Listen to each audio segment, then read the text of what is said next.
Your Magnificence, Father Rector, ladies and gentlemen, welcome to today's international conference entitled World Tailored to the Needs of Senior Citizens, the Life of the Elderly, in light of Empirical Research 2024. I'd like to welcome among us Professor Father Ryszard Czekalski, Rector of this university, Deputy Rector Anna Fidelus, Professor Gertruda Uścińska, team member and President on the Social Policy Committee, the Polish Academy of Sciences. Welcome. Director of Social Institute of Sociology, Father Wysocki. Welcome, Mayor Iwona Gordet, Mayor of Wyszogród. Welcome, Eliza Drewnowska, Member of the District Council of Ostrów. I'd also like to welcome representatives of the city and commune of Przasnycz, as well as representatives of the seniors circle of that city. Welcome, Deputy Dean Rafał Wiśniewski. But first and foremost, Professor Agnieszka Soba-Kopta, President of the Institute of Labor and Social Affairs. I would like to welcome all the journalists as well as students. We are very happy to see you. Aging is a process that applies to all of us, including you, even though you are young today and you might not be thinking about that.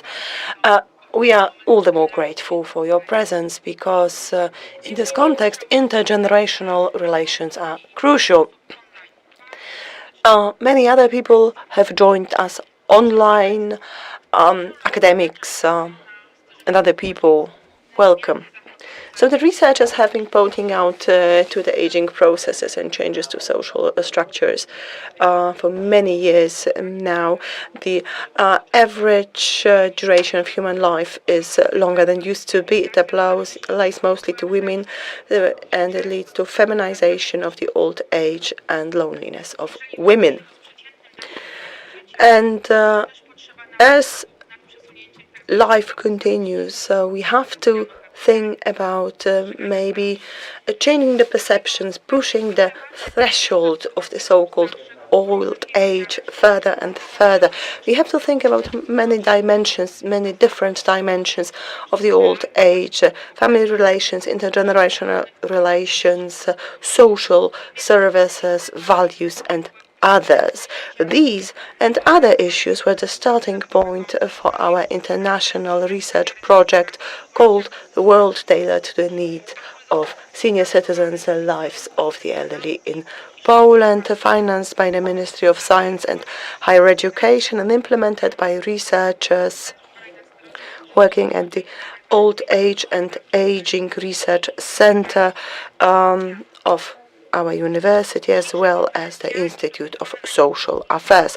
This conference will present the findings of this research. The research was carried out in July and August this year, so it's still very fresh. Our findings have not been published anywhere yet. The quantitative research was carried out on a Poland-wide sample of 3,000 respondents and qualitative research on a sample of 60+ citizens in the amount of 100.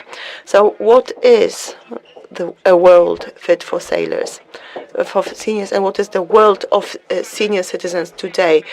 So the general perception is that one of loneliness, but our findings indicate that there is a great diversity as many social demographic variables applies. The findings also gives us inspirations and new opportunities. Should we be surprised? We shouldn't, because we see that people who are characterized by more openness to the world are becoming older and join the population of the elderly. I'm very pleased to see Minister Kozak join us.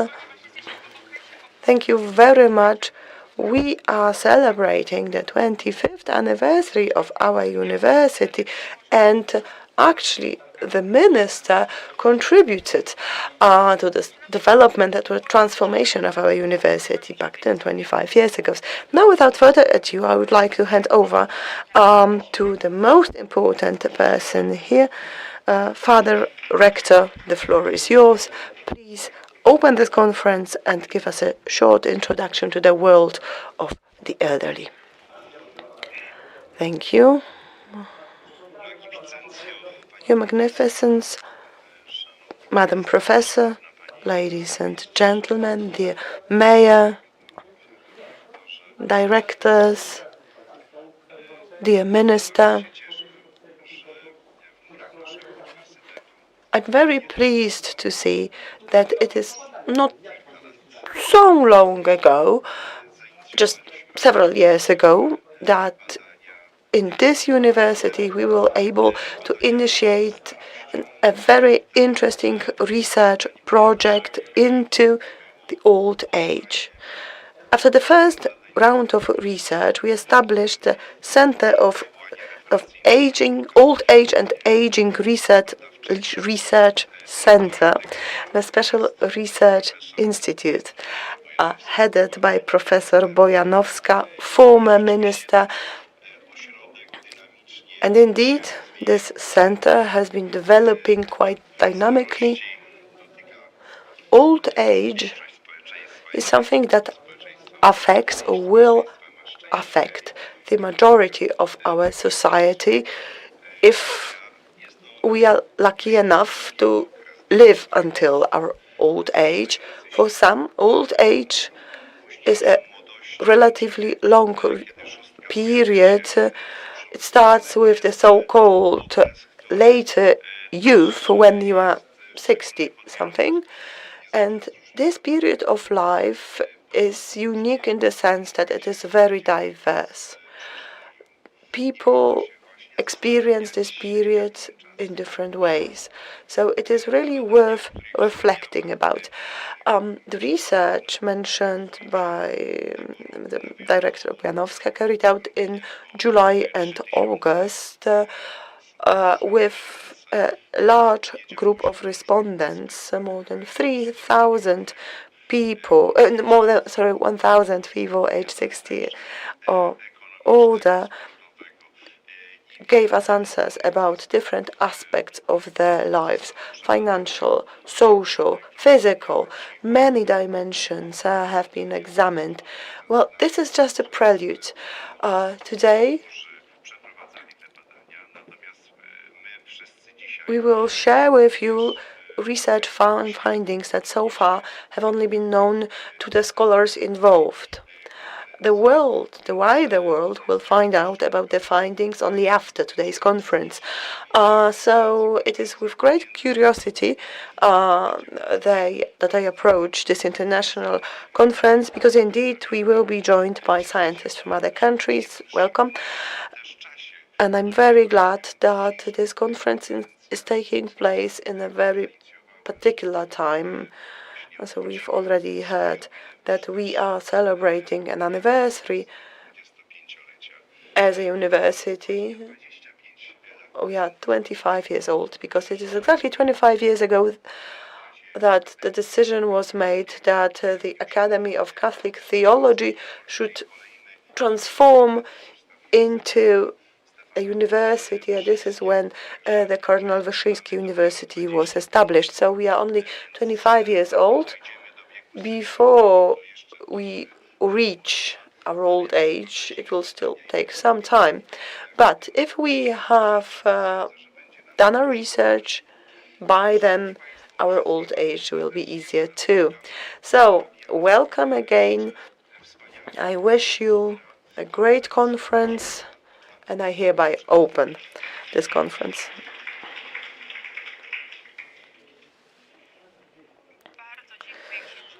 Thank you, Father Rector. And now I would like to hand over to Father Professor Rafał Bednarczyk, Deputy Rector and Dean of the Theology Department. Good morning, and without further ado, let's get down to work. This is why we have met here, haven't we? So I would like to invite the speakers of the first session to join me in the front.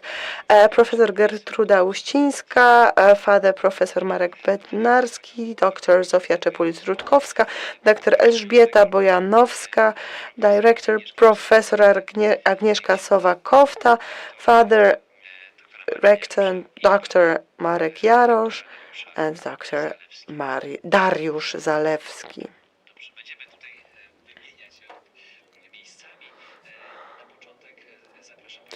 So first I would like to invite Professor Gertruda Uścińska to take the floor. She's a lawyer, political scientist, professor of the Warsaw University between 2016 and 2024. She was president of the Social Insurance Institution ZUS, rector of the Nicolaus Copernicus University, and also responsible for social policy research at the Polish Academy of Sciences. She's going to talk about income diversification in the old age, challenges for the nearest future. The floor is yours.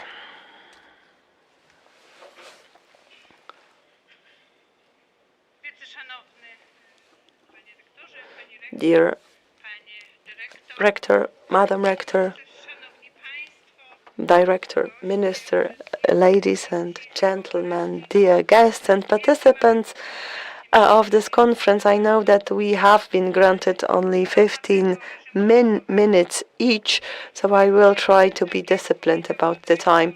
As the Rector and Madam Doctor rightly said, research into issues such as income in the old age, but also other dimensions of the old age is essential. For many years, I've had the honor of being involved in Europe-wide research, where we look into global trends that affect income in the old age, demographics, living conditions in the old age, and the most recent report that speaks about the time perspective up to 2040 is very important in this context. Also, the round of research carried out by the Cardinal Wyszyński University, its research institutes, and the Institute of Social Affairs have played an essential role. In this context, I really want to emphasize the importance of this project carried out by two institutions. However, an opening lecture must provide a wider backdrop for our topic. So, can you please give me the remote control? Yes, so as regards pension schemes in Poland, it is still the state that plays the most important role. So our pension schemes are public pension schemes, and in the upcoming decades, we can expect that public systems will remain crucial. And actually, to contrast it with the debate about the collapse of state of the social insurance institutes, well, these systems are introduced by the state, by the parliament. So it is the state which decides about the further development. 85% of income in the old age received by people comes from public systems. So it's the biggest share. And in the context of 2040, 2060, 2080, we can't expect any significant change in this regard Europe-wide. We do expect and to recommend diversification, so the share of the state should be reduced and replaced by the share of employers as well as individuals, because as individuals we should also be given a chance to generate an income for us in the old age. But when we look at the current retirement system, next slide, please.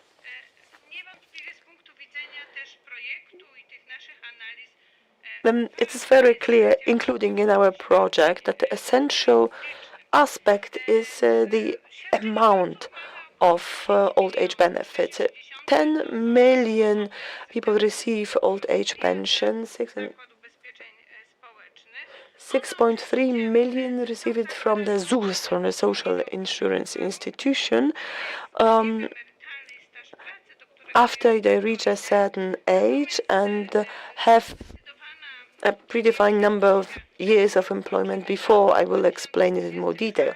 If we look at 2024, it turns out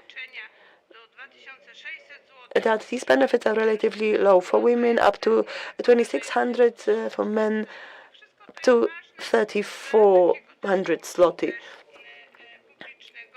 These amounts are essential when we talk about the replacement ratio, so the relationship between this benefit and average income in Poland. And this ratio is not that bad because it is about 53-54% at the moment. And according to estimates, in 2040 it may be less than 40%. Crucial problem in Poland, and I want to say it very clearly, are the so-called micro pensions. So after people reach a certain age level, 60 or 65, and have only paid one social contribution, which is just several dozen zloty, they're entitled to pension, which means that we have 400,000 zloty, which do not meet the condition of paying this contribution for 20 or 25 years, and yet they are still entitled to receive old age pension, even though their contribution was marginal. It's an essential issue, and we need a systemic solution because the majority of micro pensions, 82%, is received by women. So, as we debate the general conclusions of the project, or in the wider public debate, we need to address this issue over and over again. It's unimaginable in international law, nor is it in the legal systems of other member states, that someone retires and receives the pension after having paid just one monthly contribution. So other member states have turned away from this system a long time ago and said, okay, after 15 years of work, we can think about pension, but it's unimaginable to pay just a single monthly contribution and be entitled to the pension. It does not mean that rights once acquired should be withdrawn, not at all. But we have to open a discussion and say that in the future you have to have worked for 10, 15 years. You have to have gathered a certain capital for your retirement in order to receive pension. Of course, it is tied to many risks, and we are in conversation with the European Commission. The subject, there are economic risks, there are other risks connected to uncertainty about the retirement system. Tak, opóźnienie. Na pewno polski system emerytalny. The Polish pension system that's been in place since 1999 is based on the idea that the longer you work and the later you retire, the higher your pension. And this system is safer for the state. In these times of an aging population, when we have far-reaching demographic changes, this system is more just, because it tells us the longer you work, the more capital you acquire, and the later you retire, the higher pension you will receive. And it's also very easy to maintain. It's quite stable, contrary to the previous pension system. It was here in Poland before, and it was very costly. And as we see from the second slide, it did not guarantee high amounts.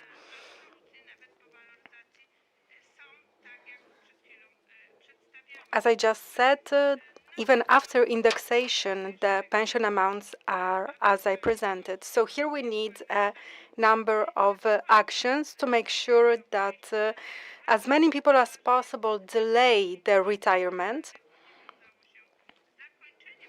So we have to make sure that they do not stop working upon reaching their retirement age. Based on statistical data from last year, we had around 54,000 of such people working, and here 854,000, and here that number is rising, and that's the effect of using various instruments to delay the retirement. We have the PIT zero scheme, so that increases their tax threshold. And according to our research, around 132,000 people benefited from that. So that's the number of people who, after reached their retirement age, did not retire already the next month, but they benefited from a higher pension or from a higher remuneration.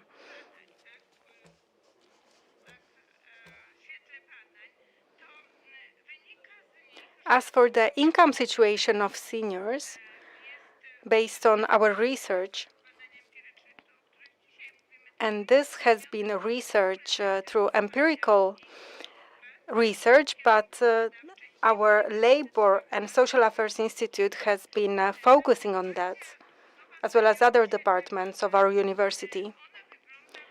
So as research shows, the income situation of seniors is quite positive. The most common monthly household income of seniors is between 2,000 to 4,000 zlotys. 1 in 5 seniors households have from 4,000 to 6,000 zlotys. More than 28% of respondents' households' income have more than 6,000 zlotys, but in 8% of households, the income is less than 2,000 zlotys. So that is the threshold of the minimum pension benefit. And we see some important conclusions that the income situation in households deteriorates as people get older. And this stems from what I said at the beginning, that our scheme is fully based on public services. 85% of income in households come from public schemes. So there is a very small share of employers' participation, but also of the public sector.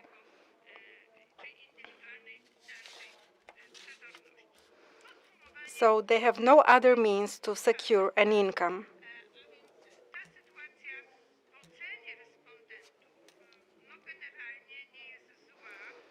So respondents said that their situation is in general not bad, but the lifespan is increasing. So the real value of the pensions will be changing along with their purchasing power. Even if we continue the indexation of such benefits, which is very important.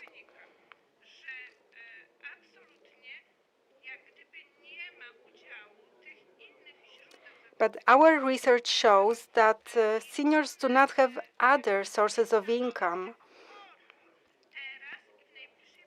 So they are not a main source of their income now, and it won't be a main source of income in the future.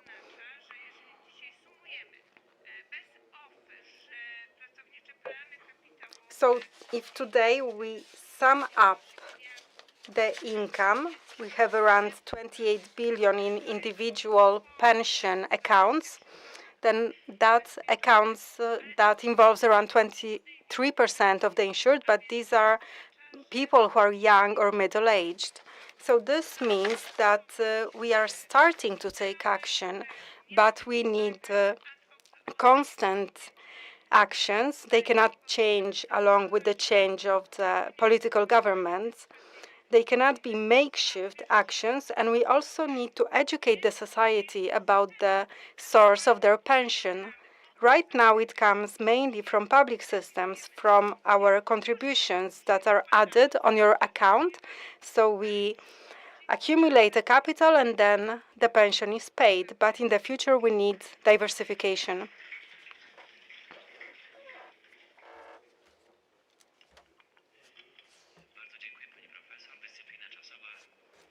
Professor, thank you so much. And now we'll have two speakers, Professor Marek Bednarski.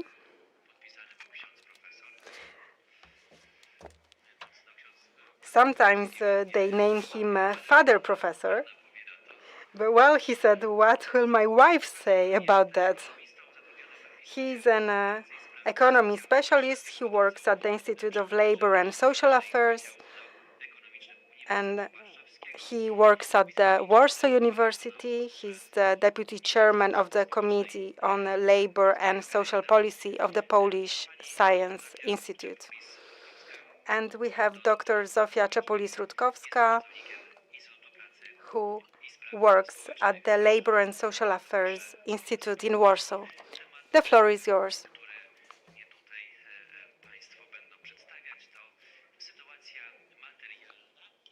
And we'll be discussing the financial situation and professional activity of seniors.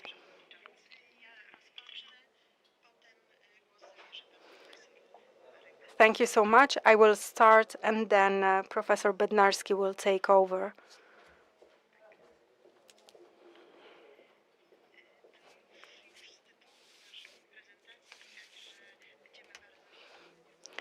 As the title of our presentation shows, we'll be talking about similar topics as in the previous presentation. So we've reached similar conclusions.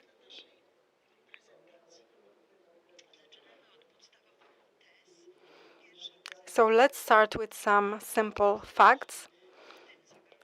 The financial situation of seniors, including the threat of poverty.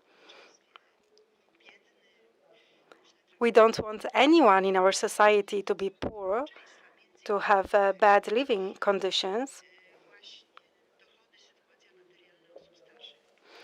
But we are focusing on the situation of seniors because that impacts the economic situation of the entire society. As Professor Uścińska mentioned, their financial situation can be compared to that of other groups in terms of their income. But there are some differences depending on age and gender.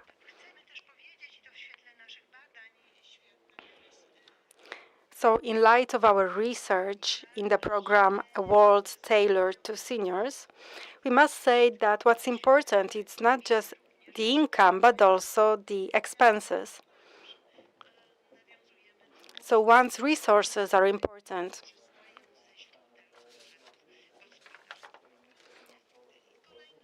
And here we focus on the sources of income in household budgets. So as was mentioned before, it's very advantageous to continue working after reaching 6 years of age.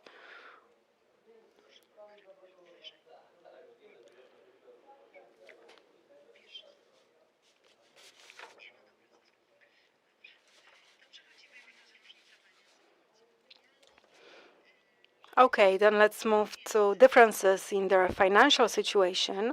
We had a very large sample. We are very glad that we had a chance to participate in such research. So as we see, we have different financial situations. This was a subjective assessment. So 24 30% of respondents say they can cover all their needs and save some money. 24% say they can cover all their needs, but they cannot save any money. And around 9% of respondents say they can only cover their basic needs. And we have a certain percentage of people who are poor.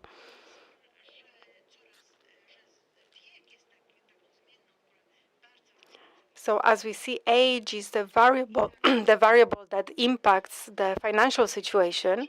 So our respondents aged 60 to 65 assessed their situation as quite positive, 35% of them, whereas elderly people, so our nestors, and there was such a project in the ministry when this group was singled out. I remember that was a good approach. As for the dynamic of changes, younger people say that their situation has improved. And in terms of expenses, older people say that the main expenses are housing and healthcare expenses.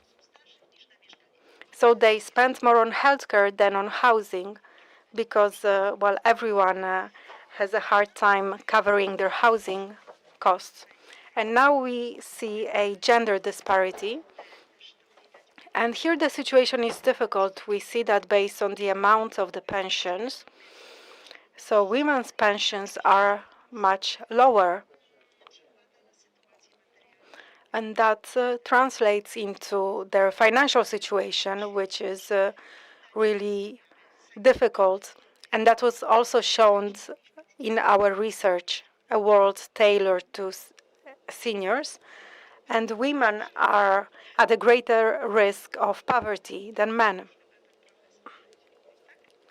Okay, and now Professor Bednarski will take over.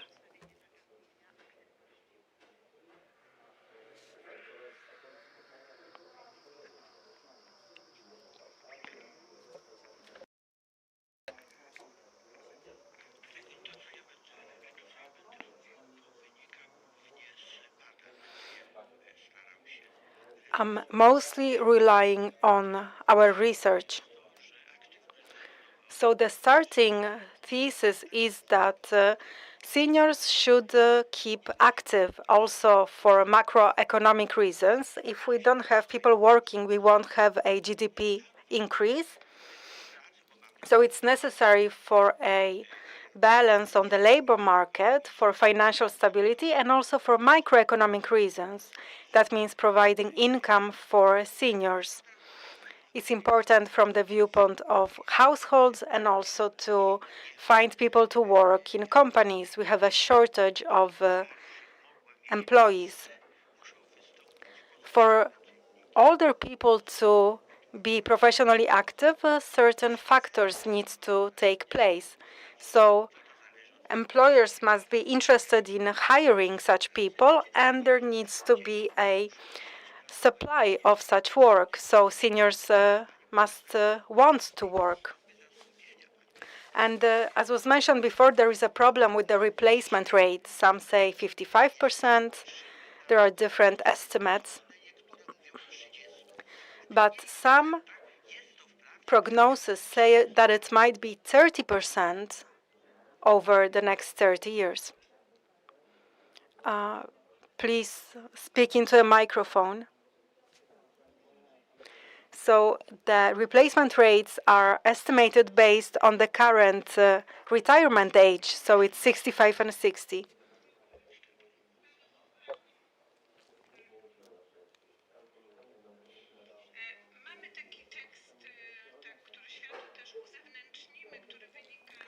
So we have a text, and we'll share it with you, and it stems from our research based on a global trends project with the European Commission and OECD. So right now, that is 53% for EU countries, but OECD conducted a forecast for the future, and there in EU countries the retirement age will be 65, 67, and 70 years, and in Poland it's still 65 and 60.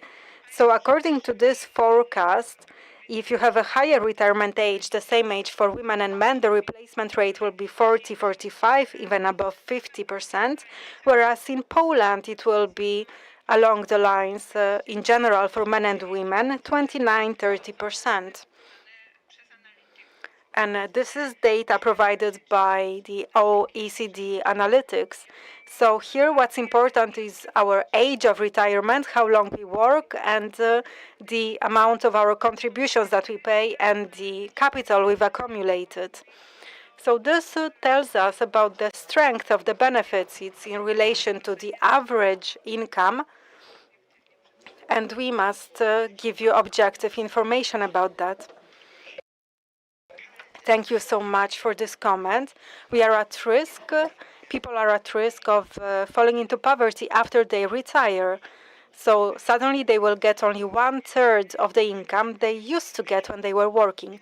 So we had quantitative, qualitative research, and they confirmed the theses that are formulated in global literature. But here we focused on the supply side. So we asked, under what conditions seniors would be willing to continue working? So why are seniors still working? So we have the economic argument, so they want to get more money. That was only the third reason. The first one was because they like their work and because they need social contact with other people. So, to reverse it, we won't force a person of a retirement age, well, unless they are really forced by their financial situation or family problems. They will work, well, even if they would need additional income, everyone would like additional income, but they must like their work. And they need to have good social relations in their workplace. They won't continue working if there are conflicts, if they are being discriminated against, so if there is ageism, so if they are discriminated against because of their age. So maybe this is an innovative idea, but all three of these factors must appear for seniors to continue working. And other quite obvious factors, so flexibility in working, so the chance to work part-time, just so you can keep up to date with your work sector. Some people just are out of the loop. They just don't know what's happening. What's important is to pass on the knowledge to younger generations. And women care about non-financial factors more than men. But here, what's important for women is to increase their pension through work, whereas for men it's important to meet their current needs. So as we said, women get lower pensions. So they think about their future, whereas men think that they may buy something else today. So let's look at the other side. Why are old people not willing to work? And here the leading factor is that they have reached the retirement age and they no longer have to work. This is an answer given by 77% of the respondents. So if I have reached a certain age and will receive money, well, not for nothing, because that's the effect of previous years, but you don't have to work for it today, then why work? So one of the respondents really phrased it nicely. He said, King ZUS, or King Social Insurance Institution, will pay me. And it actually corresponds very well with the previous slide. So if King ZUS pays me, When will I be willing to go to work? If I enjoy working and if I have a chance to work with friendly people. If not, King Zeus will suppose me to me. Of course, I will probably not stay healthy. But okay, the second biggest factor was bad health condition. And of course, it's also a generational issue. Sometimes we have to take care of the elderly in our family, of all the relatives, even though we've already reached the retirement age. We have to look after grandchildren, so it's another condition.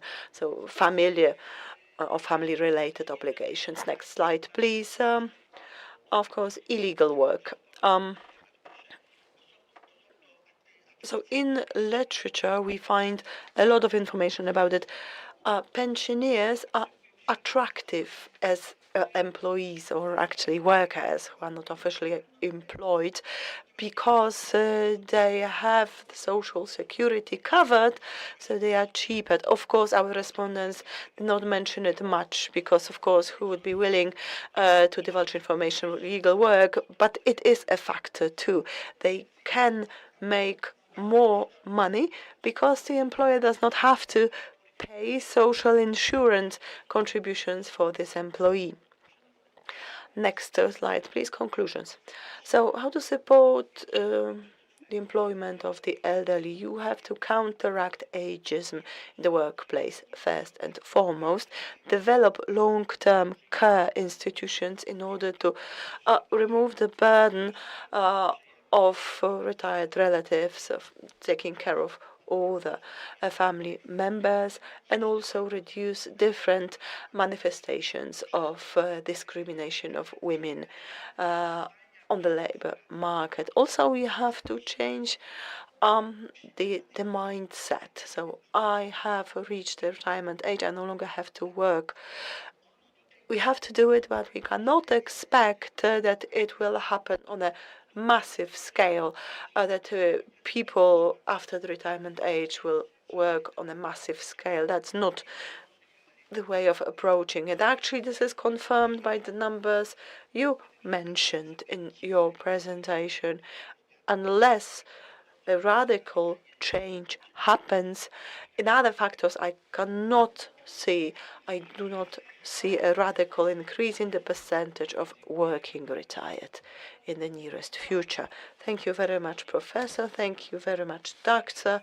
And thank you for being disciplined about the time. It's been exactly 15 minutes. And now I would like to invite Dr. Elżbieta Bojanowska, politologist, sociologist, and head of gerontology and social affairs at the Institute of Sociology at this university.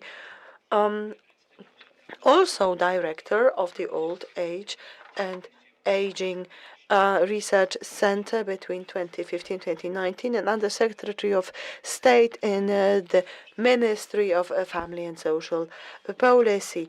Dr. Bojanowska is going to talk about social and economic conditions affecting quality of life in the old age. Thank you very much. Initially, I would like to continue on the economic note, and then I will move on to discuss other issues.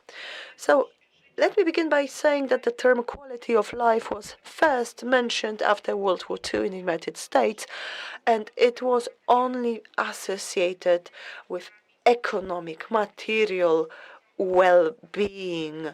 So with property, actually.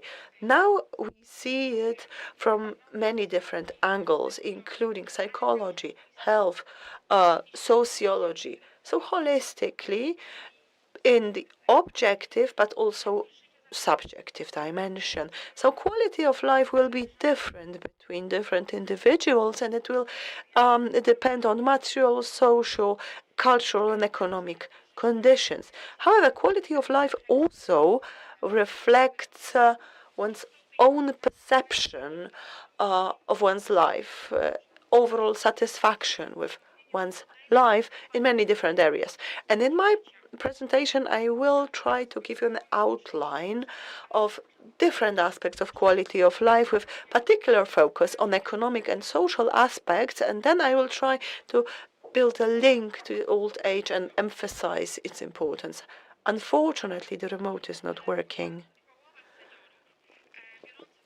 More than 50% of respondents in our research live in two-people households and one-third in a single-person households. And a differentiating factor here is gender and age. So it is mostly women who live in single-person households and men in two-person households. The number of people living in such households is strongly correlated to the family situation and age. The older you are, the higher the probability that you will be living as a widow or widower. Between 60 or 65-year-olds, it is only 17.8% of one-person households. The higher the age, the higher the percentage. And among the 85-year-olds, it's almost 80%. People who are married in the age of 60, 65 amounted to 74% of the respondents, and in the age of 85%, it was just 19%. When you look at these indicators, there is a clear association with a difficult living situation, which is much more eminent in the oldest group because their economic situation and quality of life is negatively affected. The material situation among the elderly citizens will be different depending on alternative income sources. So the situation is best for those households that can support themselves from a good pension. Other sources of income are less frequent. However, we have to observe that among the respondents, 2% mentioned that they support themselves on savings, and 1.7 indicated that they rent property. The average income of a household is dependent on the number of persons in the household and their age. Seniors younger than 70 have higher income, but as they age, the income deteriorates. Among the respondents, the biggest group were respondents that had an income between 2 and 4,000 zloty per month. Their material situation is an important aspect, not only of their daily life, but also general quality of life.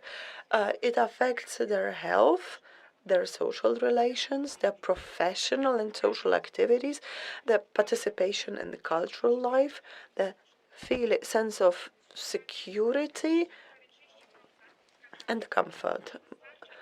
Almost 30% indicated they have enough money to meet all their needs and that they are able to make some savings. More men than women gave that answer. Fewer respondents indicated that they lead a frugal life and therefore they can support themselves and meet their needs on the retirement, on the pension they receive, and this answer was given more frequently by women than men. Dr. Rutkowska talked about it and mentioned the differences between urban and rural areas. There's mostly people living in rural areas that indicated that the money they have is insufficient to cover the basic needs, 10%. As much as 2.2% had mentioned that the money is not sufficient to even cover their basic needs. Younger respondents would indicate that the situation is better more frequently than the older ones. All the respondents were less prone to save money for the future, and they indicated more frequently that the income they have only covers their basic needs. Among 85 years old, it was as many as 13%. Because their financial resources are consumed as they age, their health deteriorates, so naturally more expenditure on medication and health services is required and they no longer work. What do the elderly spend their money on? As regards spending habits, most respondents, regardless of gender, said that housing and different cost of utilities constitutes the major part of their spending, and yet this is a permanent part of a household budget. This is not something you can reduce. This is not something you can affect in any way, even though your income is low. The second biggest one was electricity. The context of growing energy prices, it becomes a more and more serious problem for senior citizens, regardless their household size and income. So different fees connected to housing, such as fuel for heating, gas or utilities, the second biggest position. The third most frequently indicated position was food, indicated more frequently by men than women. The fourth biggest one was medication. This answer was given more frequently by women than men, which may be the consequence of the fact that women live longer, and the longer you live, the higher the probability of illness and medical costs. So as people age, the spending on health increases. It was more than 50% among 85-year-olds.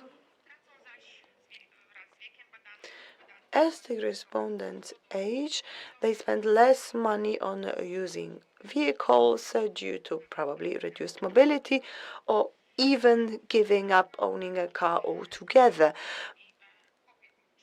However, the cost item that increases is other costs of care services. Now, let's move on to the expectations, needs, and problems of the elderly. So, it is essential to understand the needs of the elderly because it will allow us to shape the support policies adequately. It will also allow us to promote more activity or proactive stance among the senior citizens. Most of them focus on stable material situation, remaining active, and adequate medical care or health care.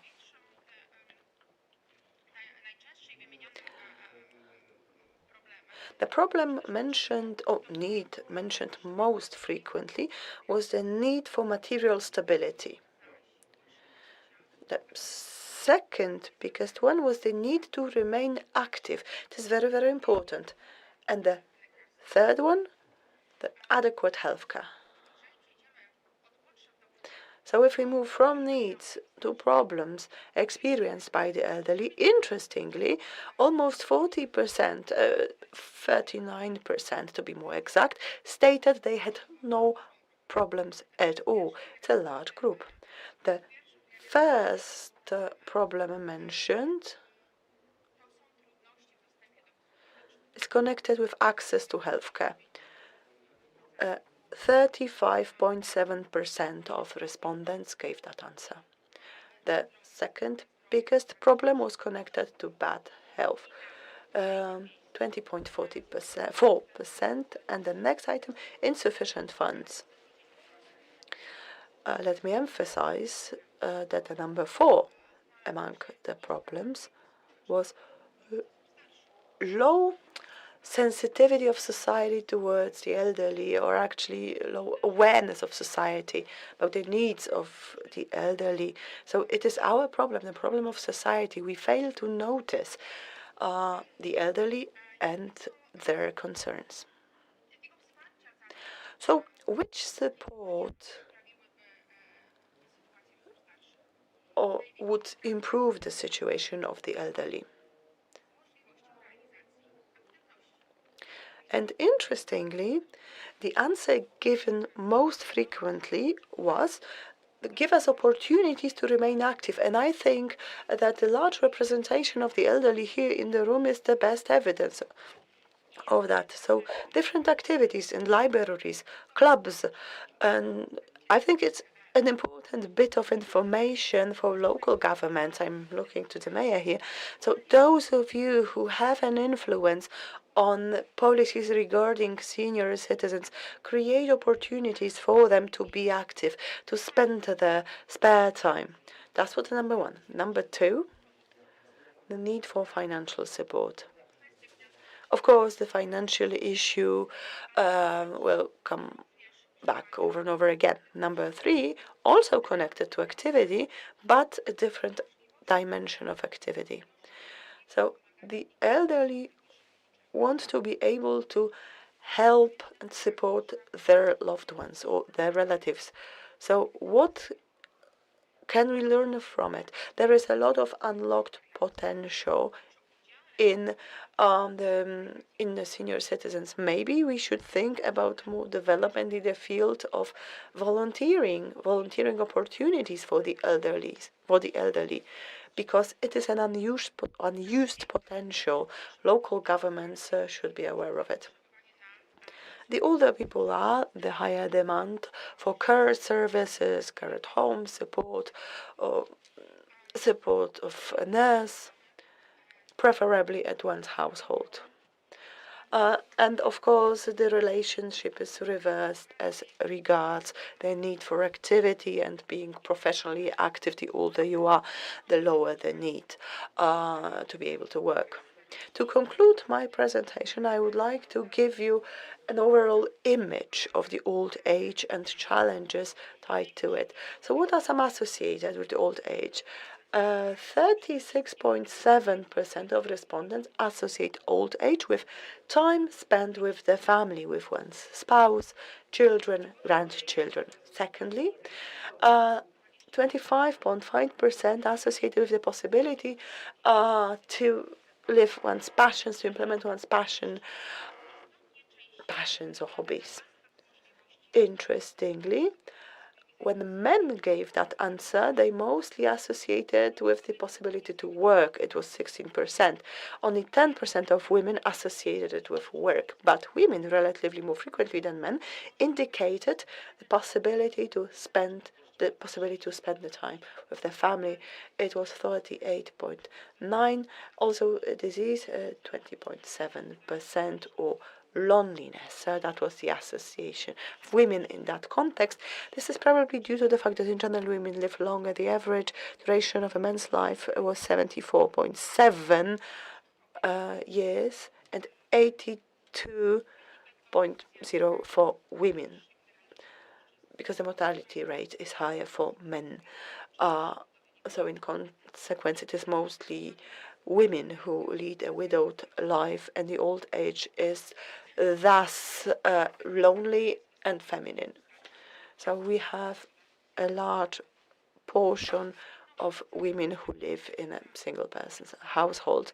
Of course, they live, whether they lead a healthy life in the old age is an entirely different question. There was a strong codependence between the respondents' age and perception of old age.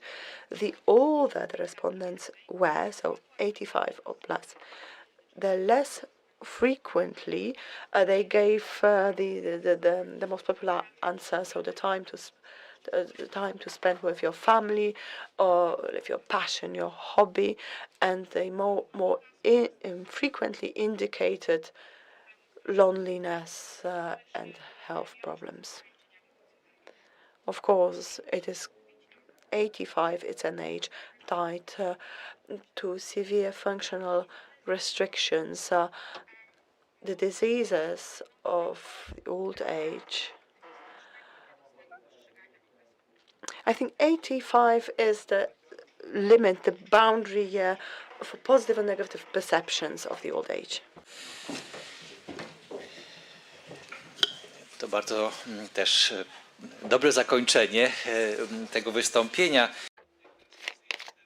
Thank you. That's a nice ending of this presentation to point to the positive aspects of the situation of seniors. And now I'd like to invite director, Professor Agnieszka Sowakowta. She's the head of the Institute of Labor and Social Affairs, and she will talk about health and physical fitness in the context of seniors' quality of life.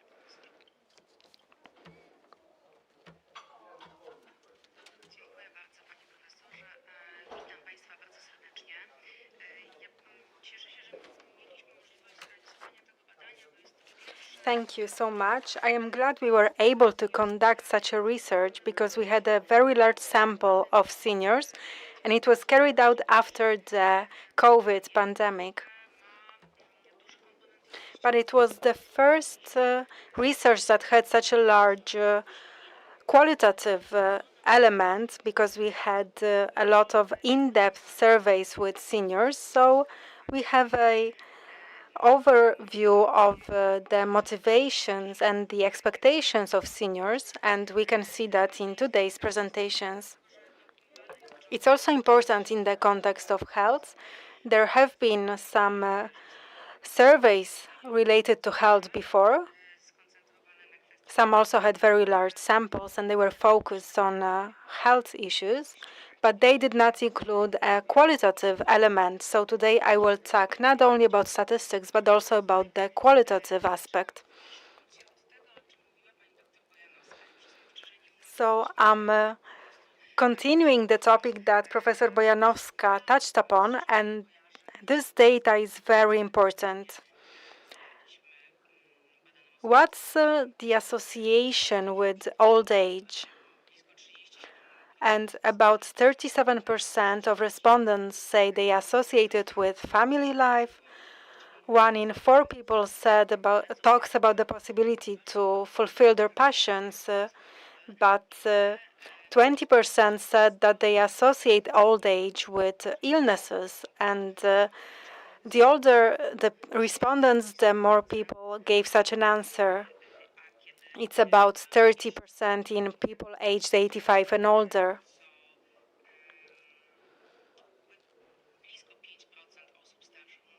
And about 5% of seniors say that they associate old age with a lack of self-sufficiency in various aspects, health-wise and the losing of the ability to make decisions, losing their autonomy. It's also related to their mobility. They are not able to get everywhere, to be everywhere. Among the elderly, the percent of people who mention self-sufficiency and the lack of it as the main health problem is 14%. And when we look at the self-assessment of their health condition as a general variable, then generally seniors have a good opinion about their health condition. 43% say they are in good health or in very good health, and only 15% say that they have serious health problems. And this rate increases as people get older. And this is quite obvious that your health deteriorates as you get older. So more and more people say that they do experience serious health problems. And women mention that more often than men. This is related to several diseases, and women live longer. So the longer you live, the more diseases you will face. And in terms of the ailments, they mention cardiovascular disease, bones and joints diseases, but also diabetes. 14% of seniors mentioned diabetes as one of the most serious health problems. And that's important because diabetes is related to various comorbidities, and it can also significantly limit their mobility. So 1 in 3 seniors say that in the previous year, they have not experienced any health-related problems. And we have certain ailments that are age-specific. So cardiovascular disease, bones and joints disease, the likelihood increases as you get older. But also the ailment of senses, so a deterioration of sight and hearing.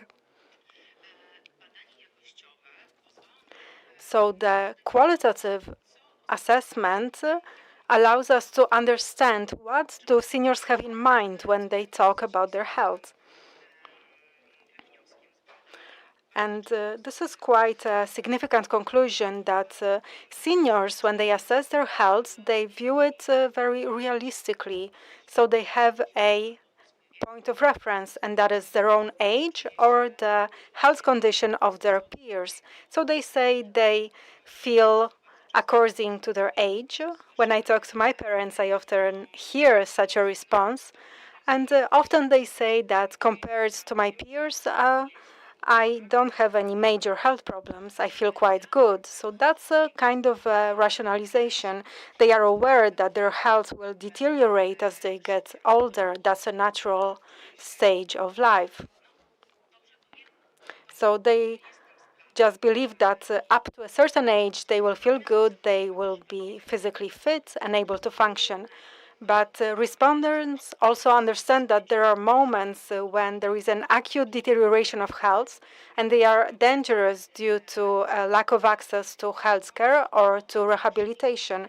And that can lead to further health problems and further deterioration of their health. And that can be related to some unexpected events, an illness, cancer, with injuries, accidents. Some research shows that accidents and injuries among seniors are one of the main reasons for an acute deterioration of health and the appearance of further additional diseases. There can also be a change in their current physical activity, and retirement is also significant in this context. What's also important is that seniors view their health condition and they understand that it stems from something from how they lived before and how they took care of their health when they were younger. And a lot of seniors mentioned that. So it stems from our level of engagement in our professional life or from our stress level. So some say, I did not have time to take care of my health because I worked so much, and now I'm dealing with the consequences. And what's important, seniors understand that disease prevention is important. Many of our respondents said that they get regular health checkups just as a disease prevention. So especially women, they conduct their mammography, they have their pap smear, they check their thyroid, they check if they are not at risk of osteoporosis. So seniors feel responsible for their health condition. And this also translates into attempts to eat healthy and to have physical activity. So as we saw previously, that they have high expectations in terms of their physical activity. That is an important need. So losing self-sufficiency, here this level rises. We ask respondents whether their health condition prevents them from functioning at a social level. And here the lines are interconnected and are related to age. So the older the people, the more they feel that their health condition is the largest barrier for social functioning. And we asked some standard questions in such surveys. So we asked whether they can carry out some basic instrumental everyday activities. So we see that as people get older, their mobility decreases. So the possibility to walk 500 meters, to carry out some domestic chores, to do gardening, or to keep their home clean. And this translates directly into the expectations of seniors in terms of caretaking services. what kind of caretaking services they would expect and need.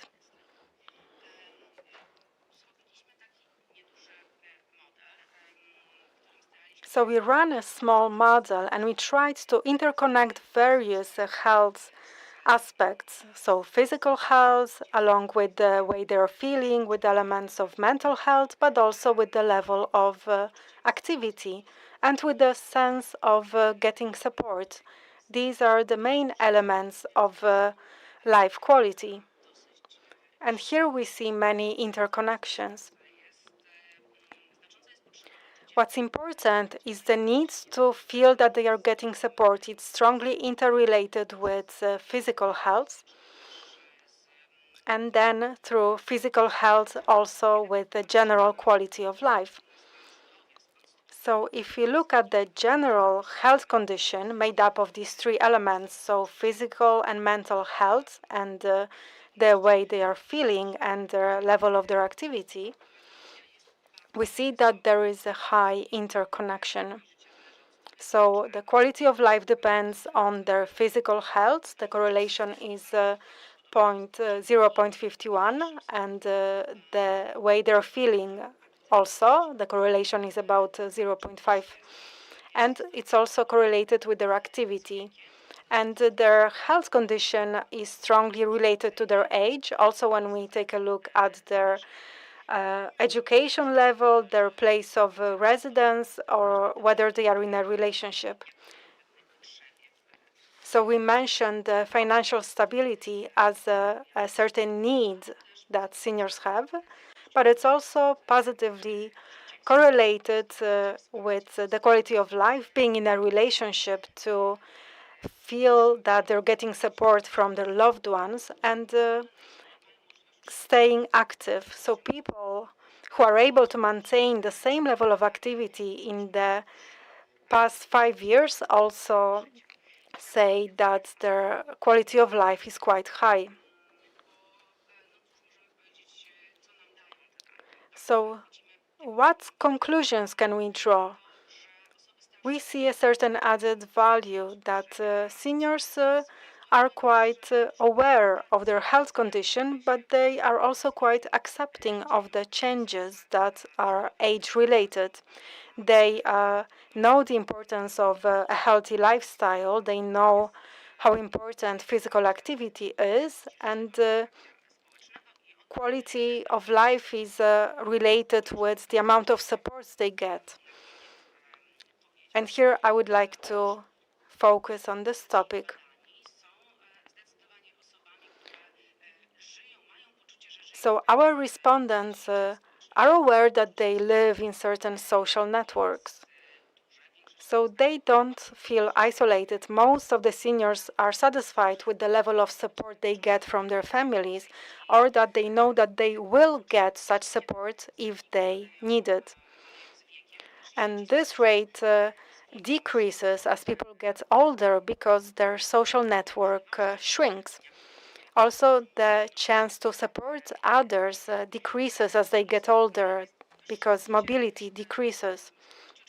What's also important is that in rural areas, the likelihood of getting support is higher than in urban areas. So we still have stronger social networks in spite of migration to larger cities. Still, social networks in rural areas still seem to be stronger. And there is a correlation between the satisfaction from your support networks and with the satisfaction of the support you get with the income level. So people who face financial problems are less satisfied with the support they get as part of unofficial networks, so mainly from their families.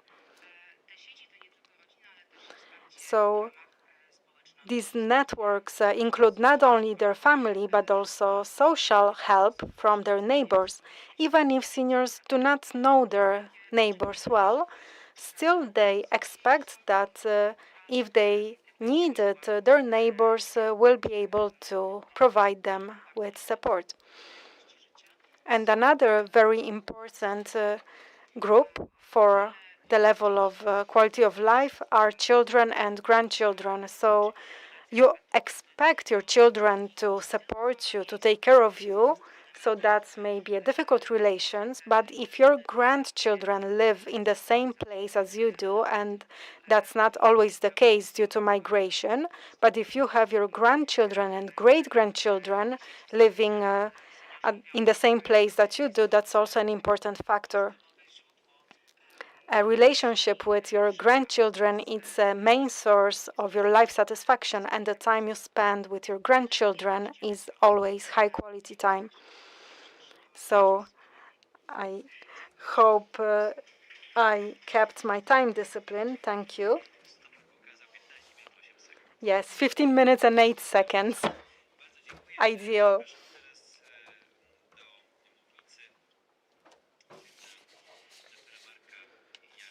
And now Father Dr. Marek Jarosz. He's the chaplain of the Płock diocese. He was a lecturer at the Catholic University in Lublin, and now he works in Płock. So the Father Rector will talk about mental health and the quality of life of seniors. Ladies and gentlemen, I'm the third in line who's supposed to talk about quality of life. So, well, what else can I say? What new information can I give you? So, as Director Bojanowska said, interest in the quality of life has been present in the past maybe 70 years or so. So, after the Second World War, people started to notice that people have a feeling of a high quality of life not only when they are healthy. So quality of life is not only lack of diseases, but you have many other elements that are involved here. So we can point to certain elements that determine our quality of life. And these are various areas of our functioning. So physical, mental well-being, social activities, and physical activities. These are the most common models based on which you estimate the quality of life and you evaluate one's quality of life. But let's focus on the emotional aspect. Here, usually we include elements such as their general mood, mental health, and self-evaluation. So all of that makes up the emotional aspects.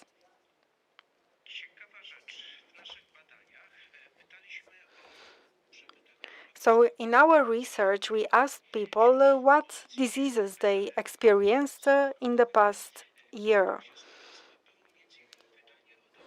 So we asked them about depression and other mental health problems.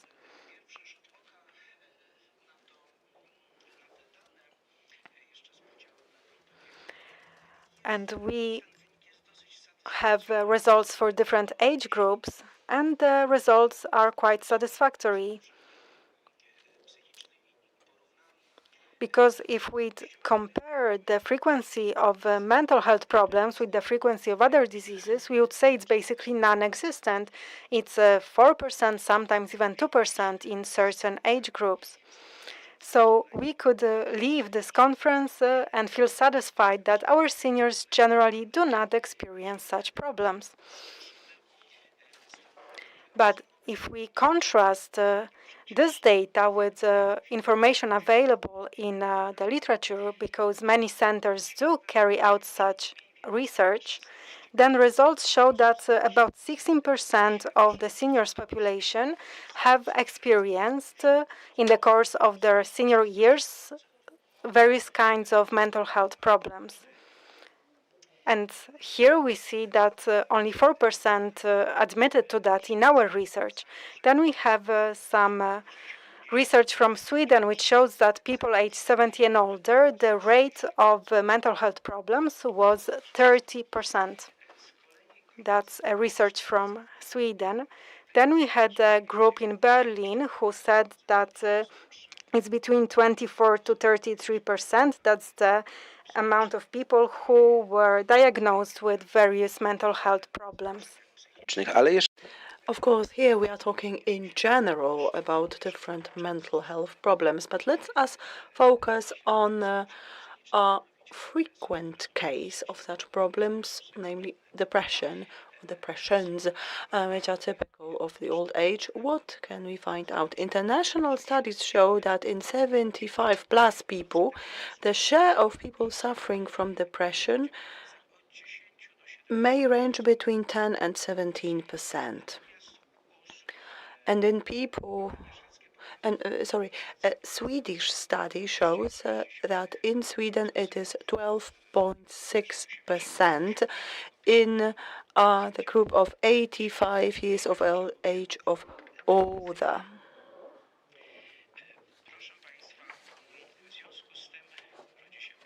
So this leads me to the following question. Is the situation in Poland really so good? Or why else do we see such a large difference? I'll try to explain. You have to realize when we talk about mental health difficulties, the essential question is about the tools you use. So if you ask people to declare whether or not in the recent year they suffered from depression or mental health problems, only 4% respond positively. And we have only asked about the last year, so last 12 months. The situation will look slightly different, however, if we use a different question and used standardized methods. So we can ask questions that are not direct, however, they will help us diagnose depression. The situation will be completely different because many elderly citizens live in the belief that what they experience is just the difficulties of life rather than symptoms of depression. So the tools, the questions you use will always have an impact. So subjective assessment of one's health status. So the share of people who say that their health is good in very general terms without distinguishing between somatic or mental health looks as follows. Between 60 and 65 years of age, we will see 50% of people who say, my health is satisfactory, I'm happy with my health, it's good. So the youngest senior citizens are happy with their health. And of course, it is obvious, but I will repeat that as people age, the perception of one's health and one's well-being does deteriorate. So in the eldest cohort, the share of people claiming that their health is good is slightly higher than 30%. It's 32 to be more exact.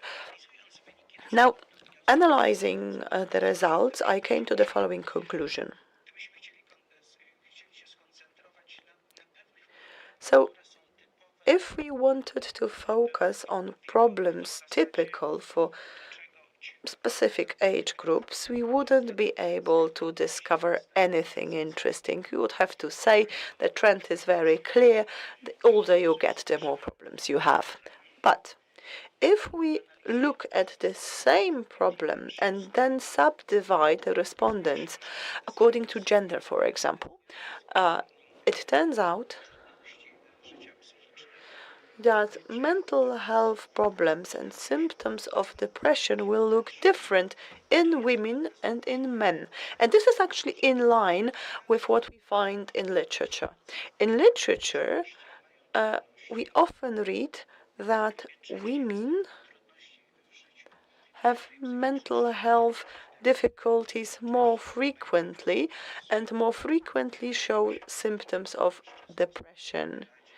interesting because the popular opinion would be that it is men who don't know what to do with themselves in the old age, and women just keep themselves busy doing chores, etc.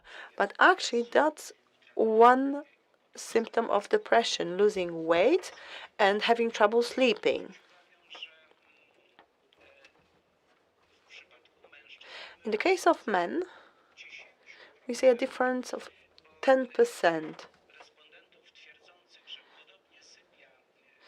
So when we ask the respondents about the quality of their sleep, 45% of women say nothing has changed, and 55% of men declare that nothing has changed about my sleeping patterns.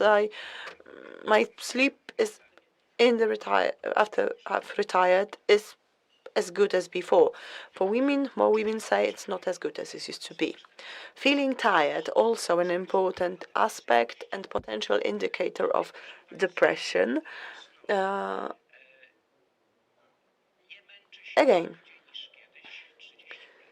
35% of men say I'm not more tired than before. For women, it's just 28%. So this factor of depression is indeed more prominent in women. More women feel that they are more tired than before. Feeling lonely. So it's an axial symptom of depression. In depression, a person who is depressed feels lonely and abandoned. Again,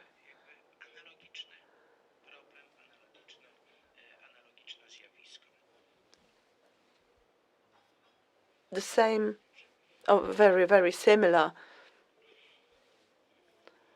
result for men and women.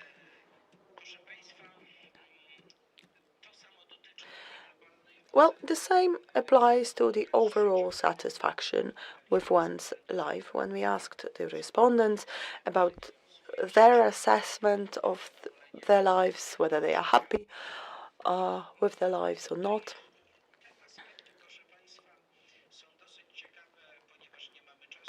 we unfortunately we don't have much time to go into detail, but I still find the answers interesting. We've observed a very interesting tendency or trend.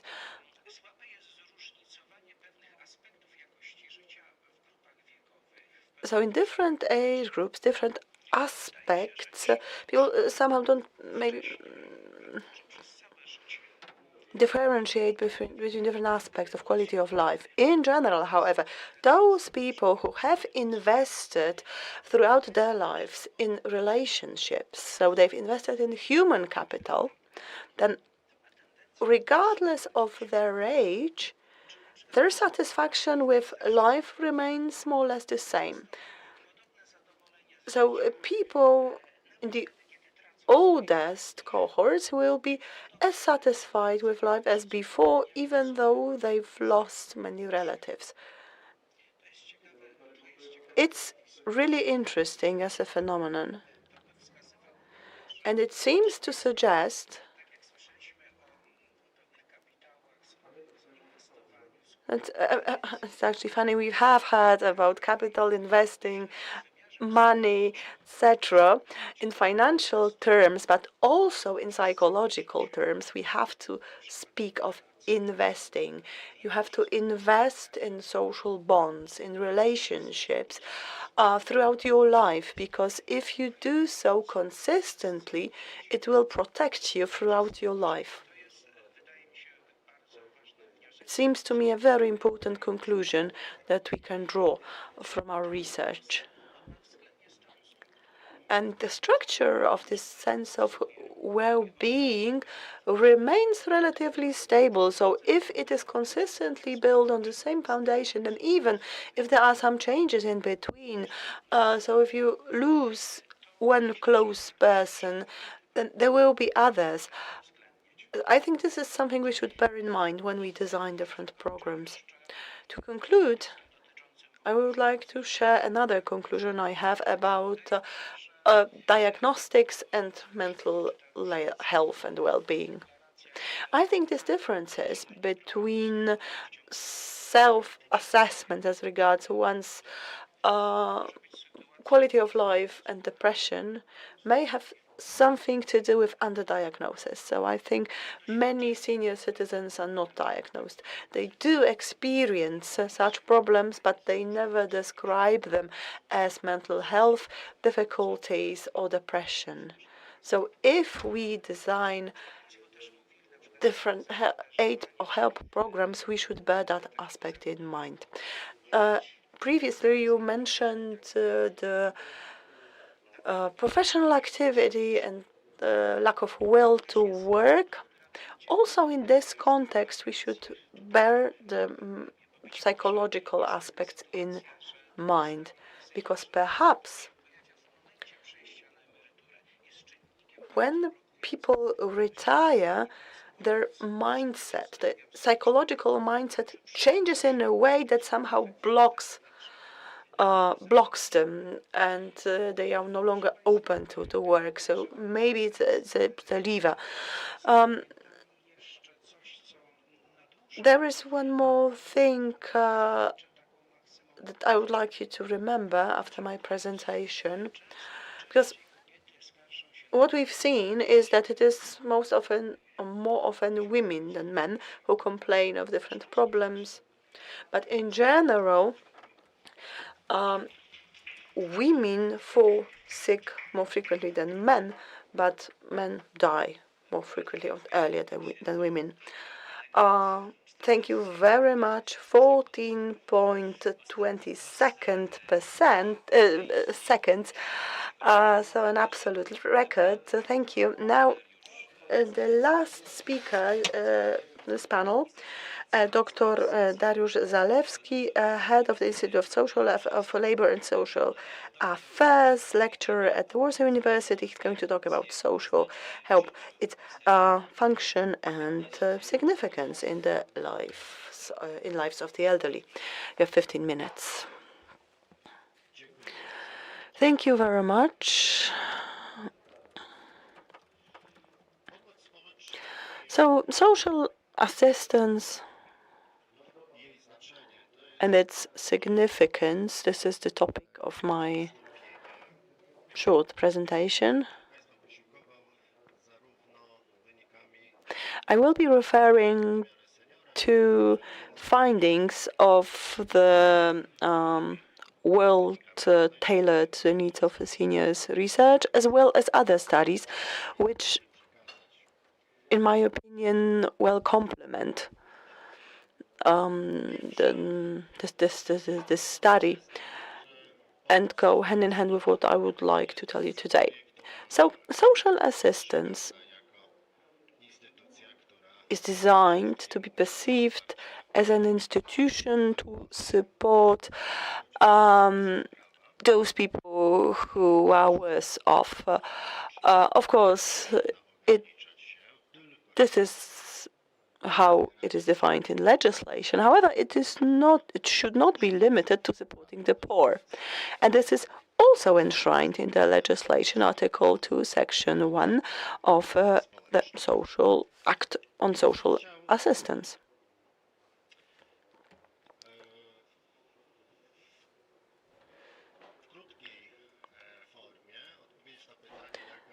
In my presentation, I will try to provide a brief answer to the question about the function and significance of social assistance for the well-being of the elderly. Let me begin by saying that the current model of social assistance, and there is no doubt about it, is based on the tradition of the rights of the poor. So this tradition goes way back to 1601, which was introduced in England. The right of the poor introduced in England 1601. So it emphasizes one function of a social assistance system. It should protect, serve as a sort of shield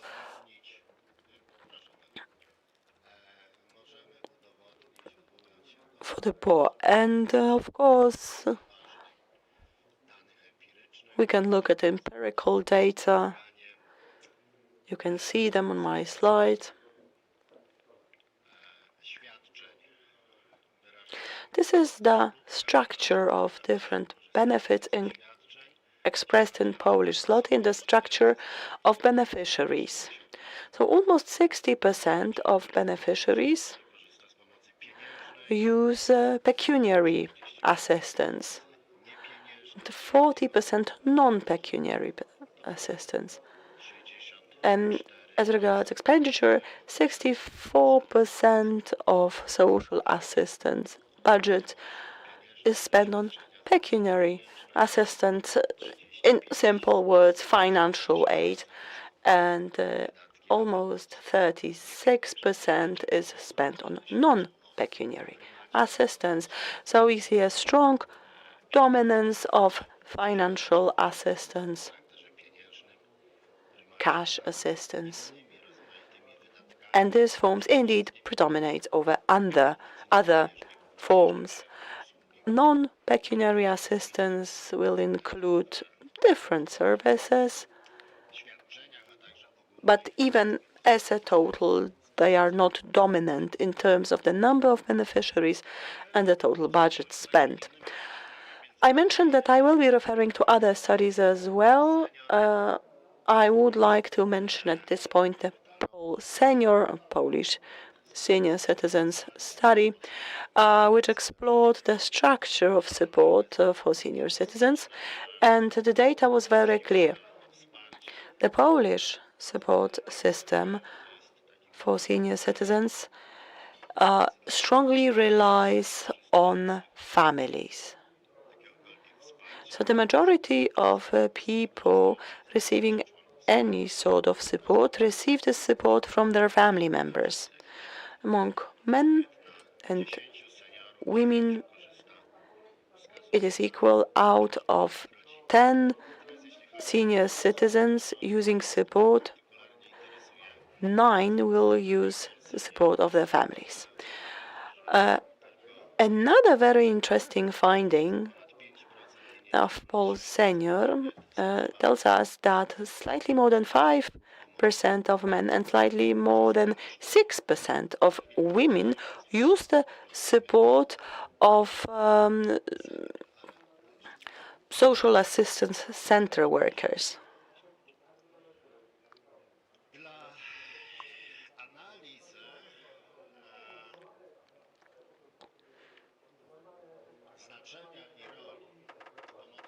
So to analyze the role and significance of social assistance, we have to look at the overall environment, not only individuals or individual institutions. So we have to look at the society as a whole, and it is no secret that for several decades our society has been aging, so the structure of society has been changing. From the point of view of the well-being of the elderly, on the one hand, we can be glad about our longer lifespan. However, we may be justified in our concerns about our future and the question who's going to take care of us as we age. Families play an essential role in this regard, and some important data here. The three coefficients, so potential support coefficient, parent support coefficient, and care potential coefficient. So what these coefficients tell us is they give us a perspective until 2035. They inform about the care and support potential in a person's nearest environment, in their circle. And it is very clear from these coefficients that this potential is going to decrease. So it is calculated between 15 and 65%. So So it will for the support potential coefficient, the number of the people between 15 and 64 ages per 100 age 65, it will decrease.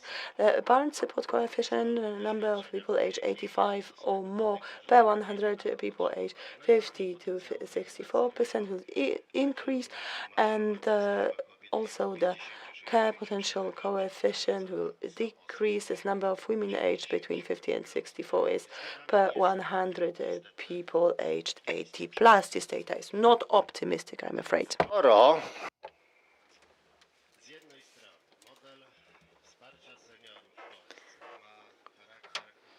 So on the one hand, the senior support model in Poland relies mostly on their family. It is families who provide support to seniors.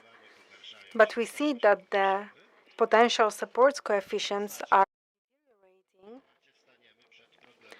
So that means that at a certain point we will face the problem that families will no longer be able to provide caretaking services for their close ones. And here we see results of the World Tailored to Seniors research. So we asked seniors, what kind of support have you received? And here in red you see social welfare centers. So we've identified financial help, material help, and help in the form of services. So the share of people who said they're getting help from social welfare centers is small. Financial help 2.5, material help 0.2, and help from the social welfare center, that was 1.1%. So that's not much.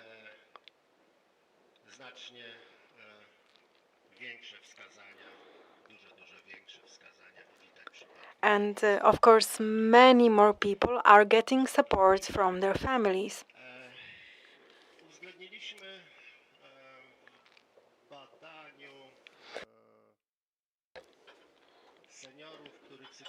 And here we took into account seniors whose financial situation is difficult. Because we assume that if people say they don't have enough money to cover even their basic needs, then they should be among the majority of those who benefit from social welfare center services, rather than those who have a good financial situation. And we can see that.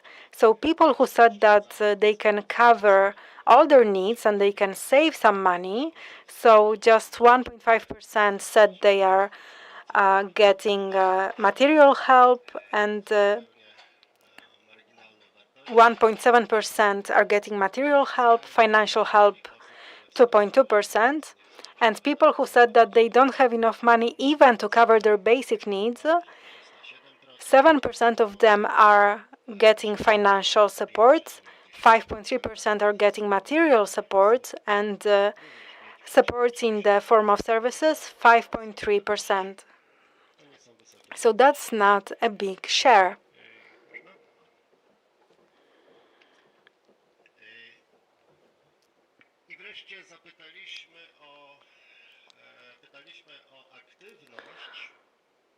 And then we asked seniors about their activity level.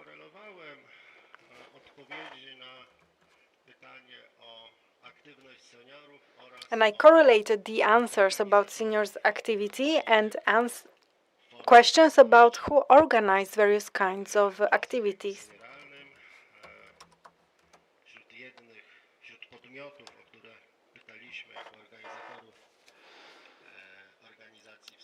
And we gave a list of organizers to choose from, and we included social welfare centers, and this should not come as a surprise. Social welfare centers play only a marginal role as those who organize cultural activities or sporting events.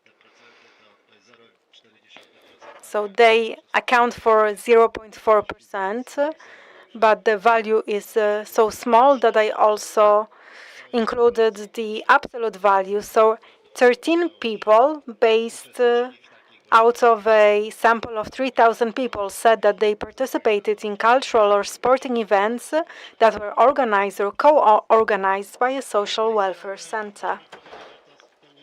So on the one hand, this should not come as a surprise because that's not the main goal of social welfare centers. They have different priorities.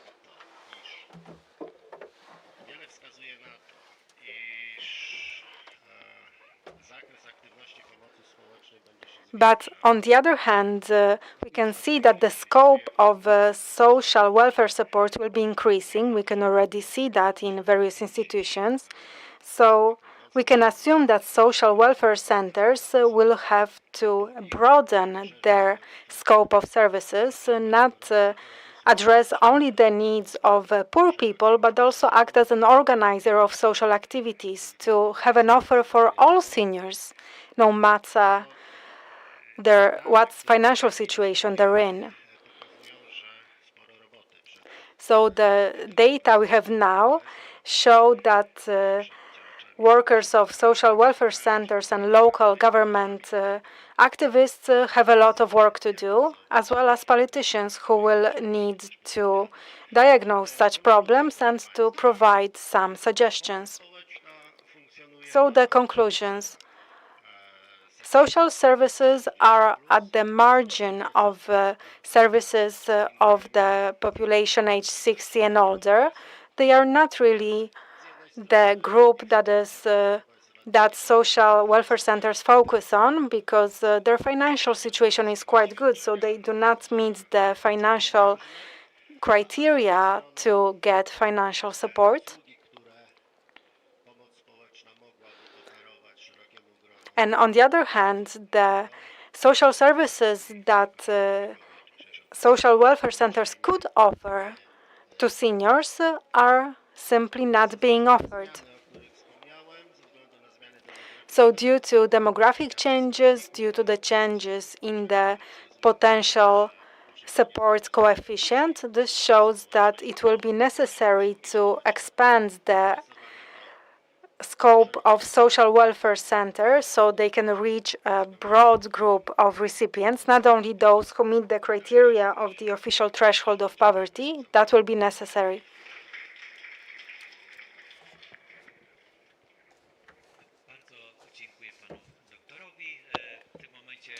Thank you so much. And this concludes our first session. Now let's get some rest, let's get some coffee, and we are meeting back at 11:40. Szanowni Państwo, to zaczniemy drugą sesję naszej dzisiejszej. Ladies and gentlemen, let's begin the second session of today's conference.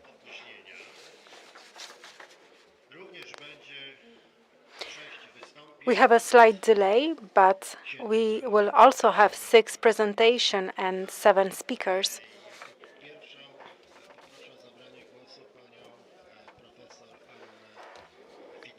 Our first speaker is Professor Anna Fidelus from the Cardinal Stefan Wyszyński University, and she will talk about seniors and education and its role and challenges.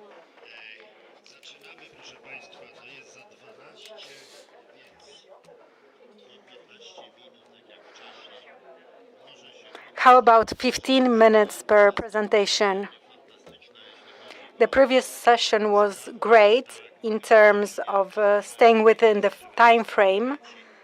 I think that's the first time when all the speakers kept within the time limit. Thank you so much. That's a high bar to clear, so that's a great challenge.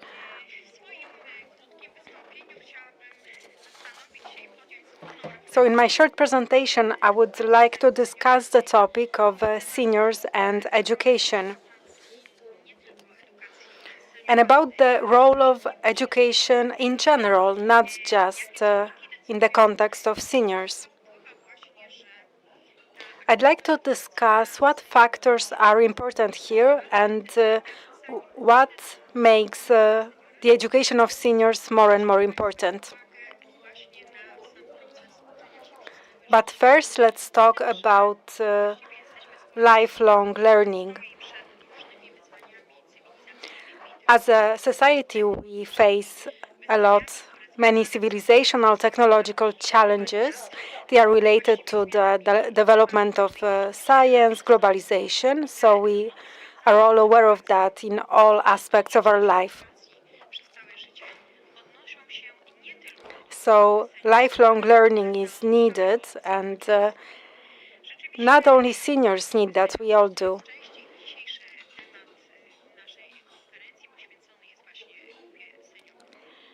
So today we are focusing on seniors.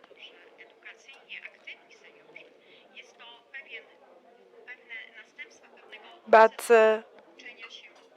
we have to be aware that the education of seniors is part of this larger process of continued education. Listing the advantages of lifelong learning may be obvious,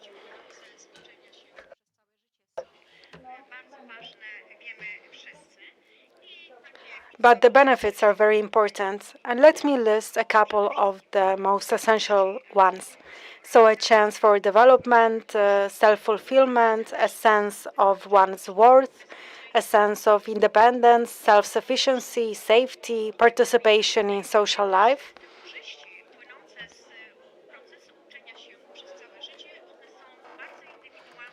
So the benefits of lifelong learning are very individual. Everyone benefits in a different way, but nonetheless we can show you some common benefits.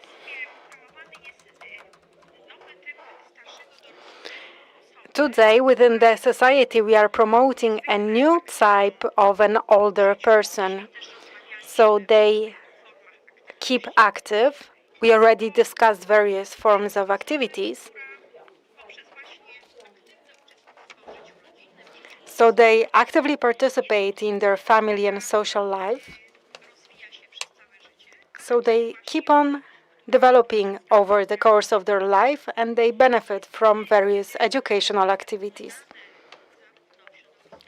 Unfortunately, when we analyze data, both in Poland as well as from other countries,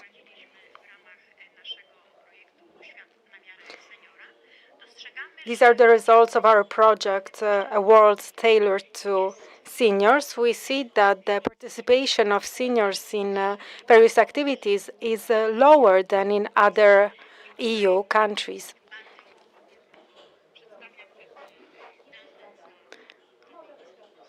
And I'm just presenting some general data from Eurostat.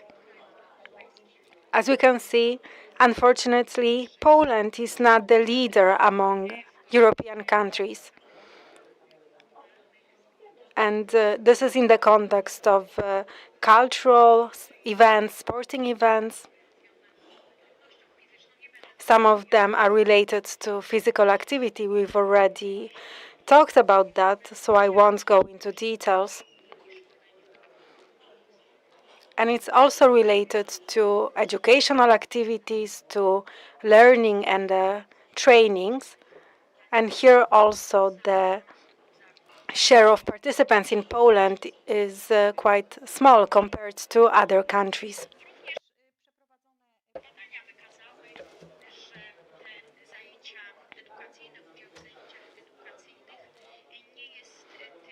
The research also showed that participation in educational activities is not the most common activity in the group of seniors. And we could discuss what kind of activities are we talking about, whether it's sporting events or some leisure activities, or whether this should be targeted educational activities.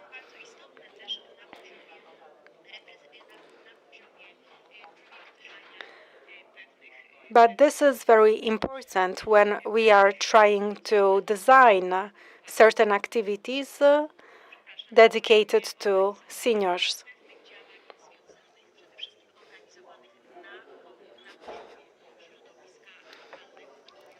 And these are mainly activities organized in the local community at the level of cities and communities.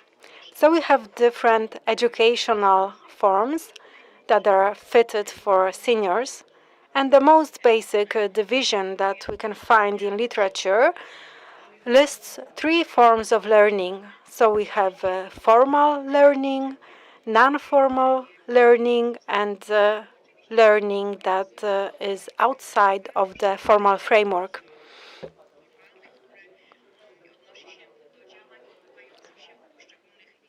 As to formal learning, we know that it takes place in various institutional facilities, starting from kindergarten, and then we have higher education facilities, universities. So this is a well-structured activity at the end of which you get a diploma, and it is led by a specific teacher or coach or pedagogue. And as to informal education, it's also quite systemic and institutionalized. But this takes place outside of educational programs. And at the end, you also get some official skills, competences. So here you can enhance your skills or you can get new knowledge and skills.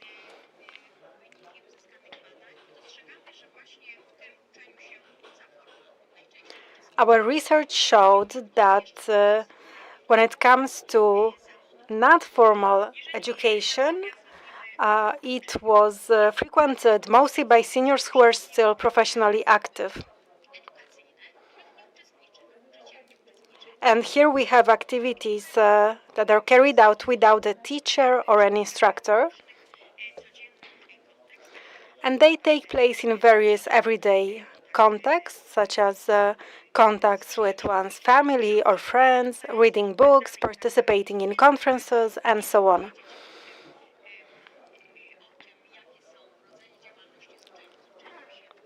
And let's list various activities that are part of non-formal learning. Of course, we could expand this list. And as we all participate in different situations, we also participate in such informal learning.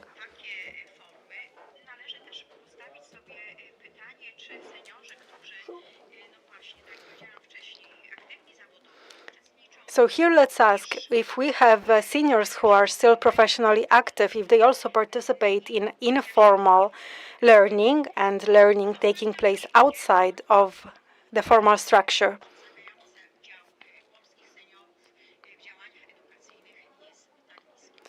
So why such a small share of seniors do participate in such activities? So our seniors are not always actively participating and benefiting from such offers. Later, I will tell you about solutions aimed at making our seniors more active. But we can list three different barriers when it comes to lifelong learning among seniors. So we have three basic barriers. So situational one, institutional one, and barriers related to disposition. And we also saw this in the research we conducted.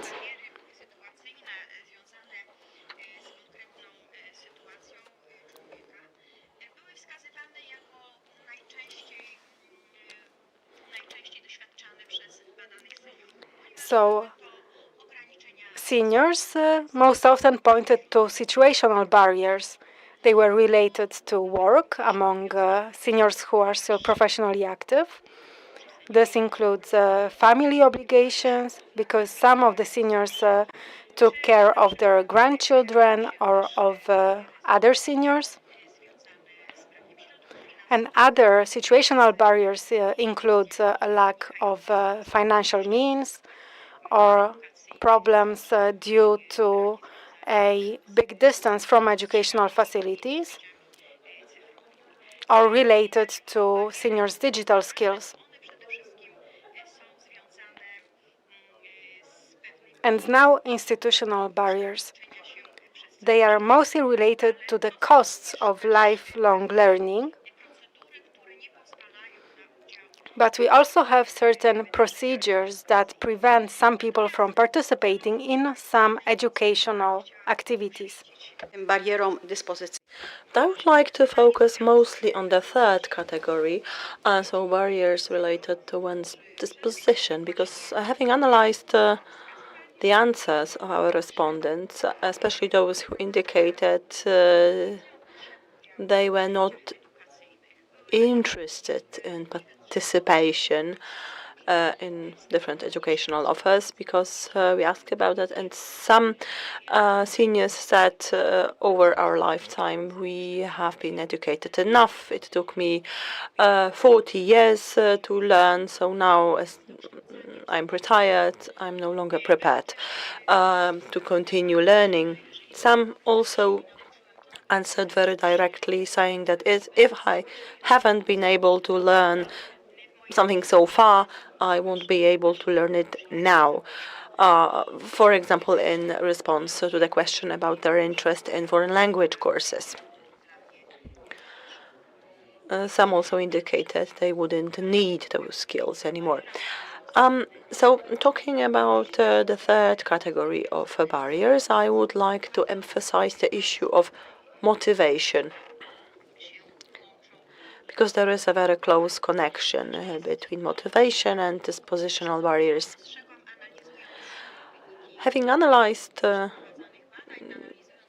results of our study, having analyzed the very words used by seniors, it's become very clear to me that the elderly often lack motivation. They don't feel any need to educate themselves any further.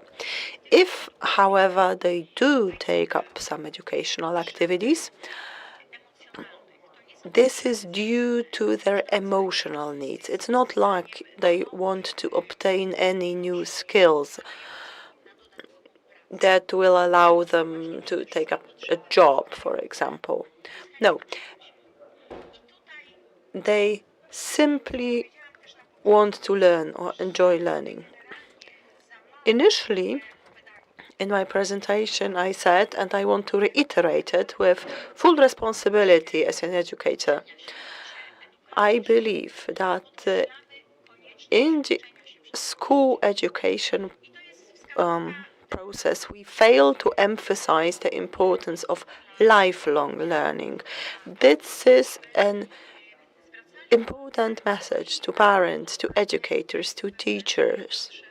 We really need to invest in building the need or reinforcing the need for lifelong education, because then we end up with a group of senior citizens that has a number of different needs, as we have had in the previous presentations already.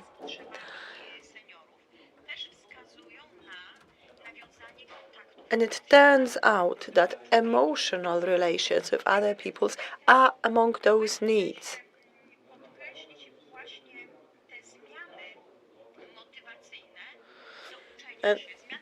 And this is sometimes an important motivational factor for education.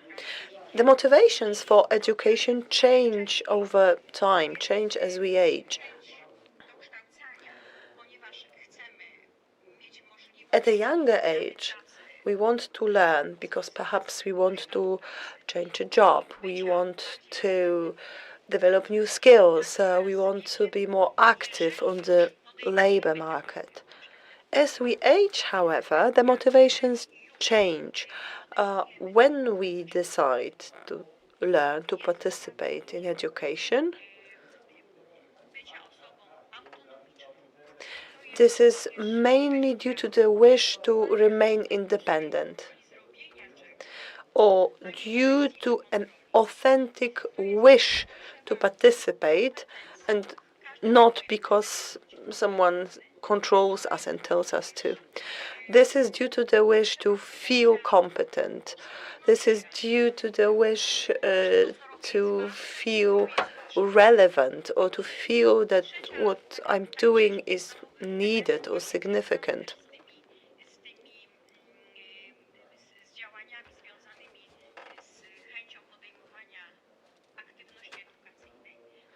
And the third element that's essential for such motivations and for the decision to take up educational activities is the wish to stay in touch with others. So it's a relational need. So if we want to draw constructive conclusions for designing educational offers in the future, and if we ask how to reach the elderly with such offers, I would say focus on emphasizing education as a process, as a lifelong process. I think we will all agree that we need to teach the young that they should learn throughout their lives. But apart from that, we also have to act here and now with the elderly that we have today. And there is no simple answer here. There is a different way for reaching every person.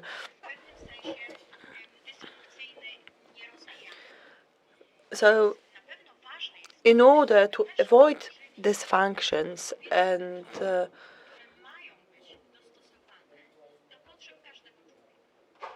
resistance to lifelong learning, we need to design methods that will be tailored to different people. As we differ among ourselves, we have different passions. We perceive different things in different ways. Also, information reaches us in different ways. So should we be diversified in informing about educational offers.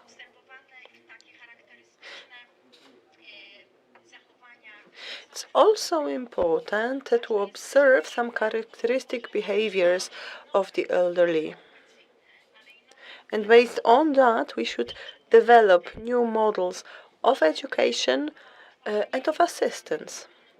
We should develop autonomous, independent self-help groups that will learn together, but in a way independently, in a non-formal setting. We should explore new forms of learning. We should also design intergenerational learning opportunities which will be beneficial not only for the seniors but also for the young generation. So the culture of lifelong learning that is based on independence and relations, should be really strengthened. And here I would like to address the students present here in the room. So education at a university is just one form of education, but the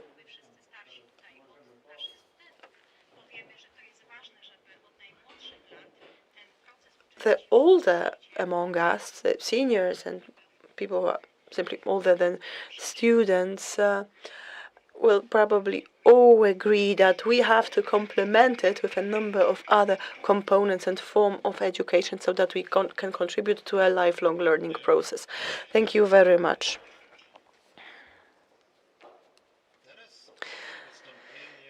Now, I would like to hand over to two speakers, Professor Rafał Wiśniewski of Cardinal Wyszyński University and Michał Rydzewski. I can't see Mr. Rydzewski though. Oh, so it will be a solo performance then. Good.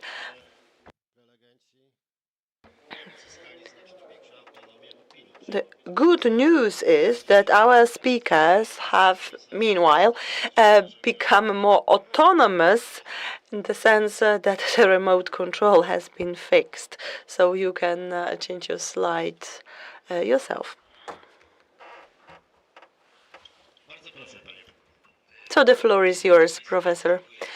Thank you, and thank you for inviting me. Good afternoon, ladies and gentlemen. I'm so pleased to see at least three groups of people in this room. So academics, employees of this university, the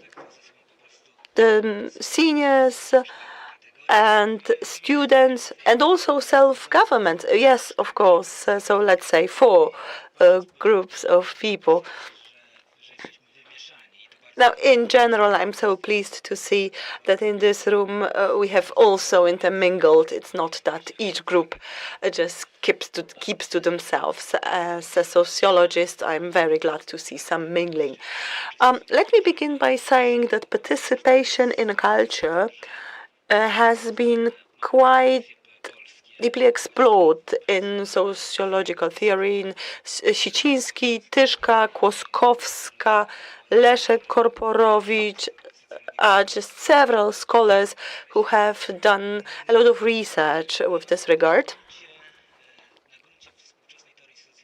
Based on current sociological theories, we will find two positions, maybe to simplify.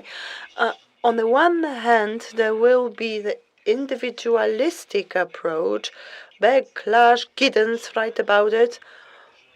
And then there are those approaches that are based on communities, Novesola, for example, urban tribes, just to mention an important term here. So we are talking about tribes, communities, in other words, sharing a space and participating in different forms of social and cultural activities together. So the process of cultural participation or activity in itself is an inalienable right of an individual. And of course, I would like to refer to Korporowicz's work here, and in saying that the actual form of participation will depend on one's cultural competence, in other words, cultural aspirations, but it's not a self-referential process.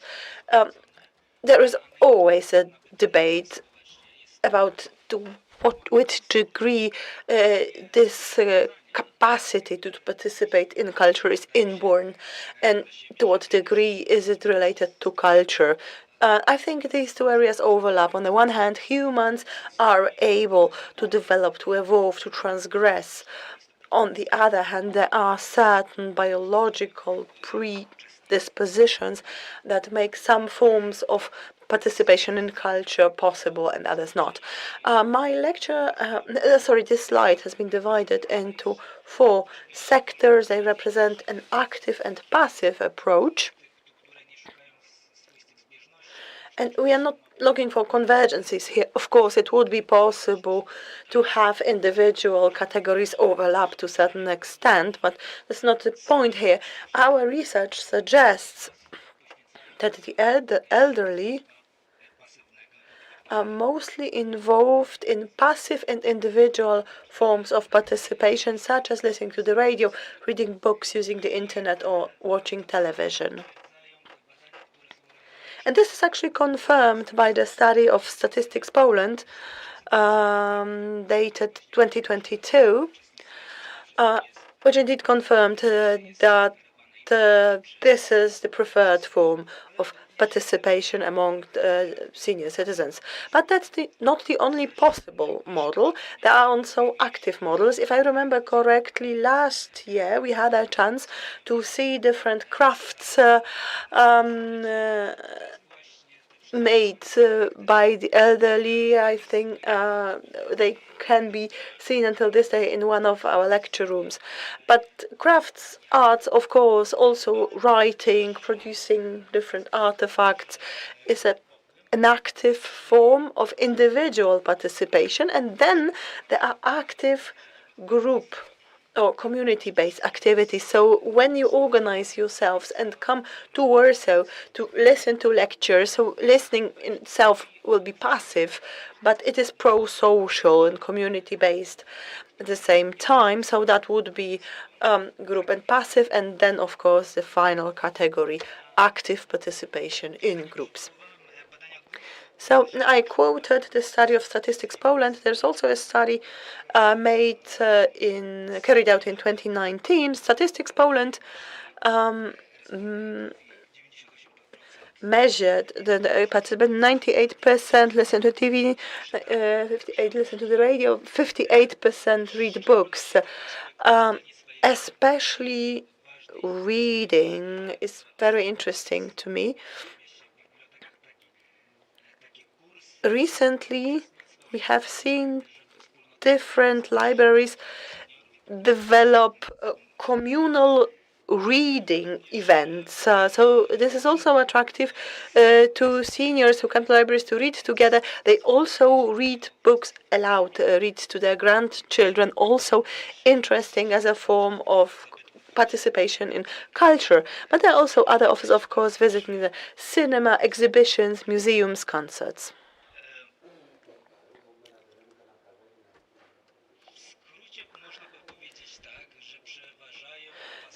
So, in summary, could say that passive forms of participation in a culture dominate. And we have heard about it in previous speeches. Passive participation, failure to engage. But in this context, we must bear in mind that there is the problem of ageism that needs to be overcome. We need to convince society that age is no barrier to certain activities. There are activities that are really very well fit to the elderly, to the needs of the elderly. In terms of the demographics and the differences based on different demographics, on gender as well, interestingly, many people say, especially men, that they do not participate in culture because they don't have the time. That would be mostly men. What women mention as a barrier would be mostly health. So health issues that prevent them in participating in culture, especially institutionalized culture. Okay, so who am I trying to address here? Self-government? Whom should institutions of culture serve? Interestingly, senior citizens are more important to cultural institutions than the other way around. What I'm trying to say is, so local institutions such as this local library, local reading room, so community center, schools, others. So this is what I refer to when I say cultural institutions.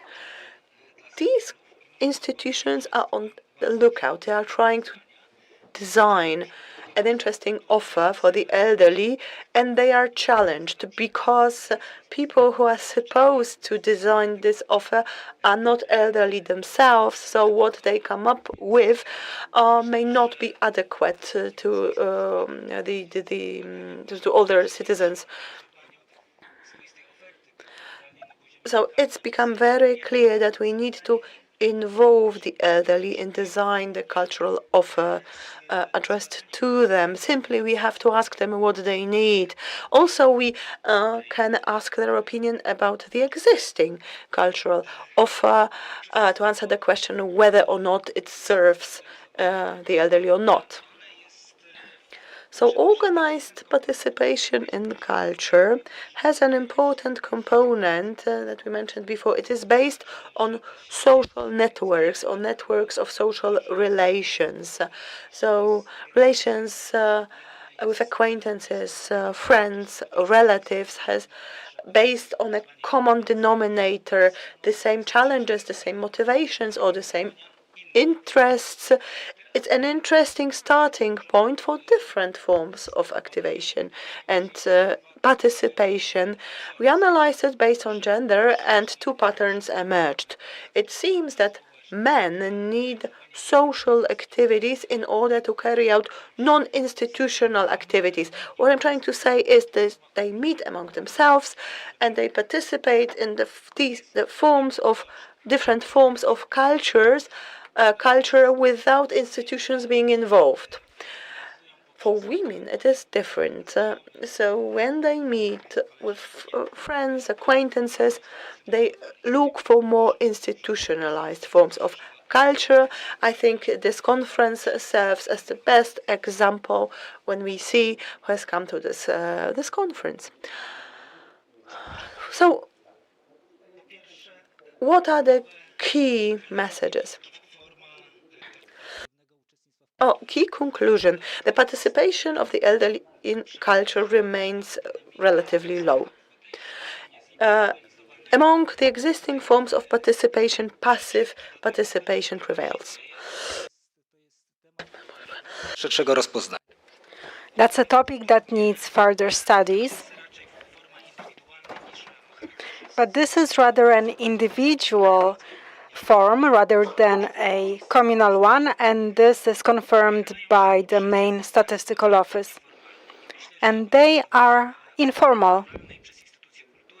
So I guess as cultural institutions are preparing their cultural offer, where they're supervised by the local government, then you can also include the networks of friends, of relationships, of acquaintances, to include them in carrying out such activities. And this is entertainment rather than aspirational activities. So before we talked about various educational forms.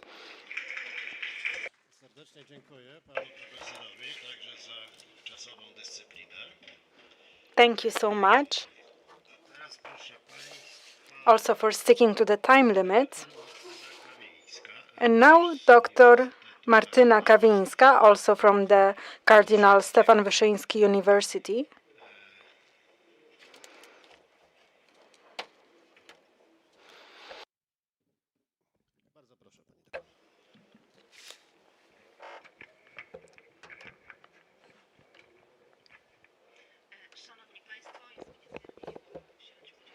Ladies and gentlemen, it's a great honor to participate in today's conference.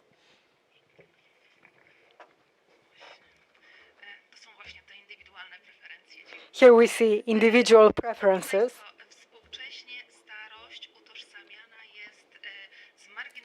Today, old age is associated with the marginalization of seniors and social exclusion, and that's due to a lack of skills or possibilities to participate in social cultural activities. That's why I was really glad that I could participate in this research team and to conduct a research that will discuss such topics.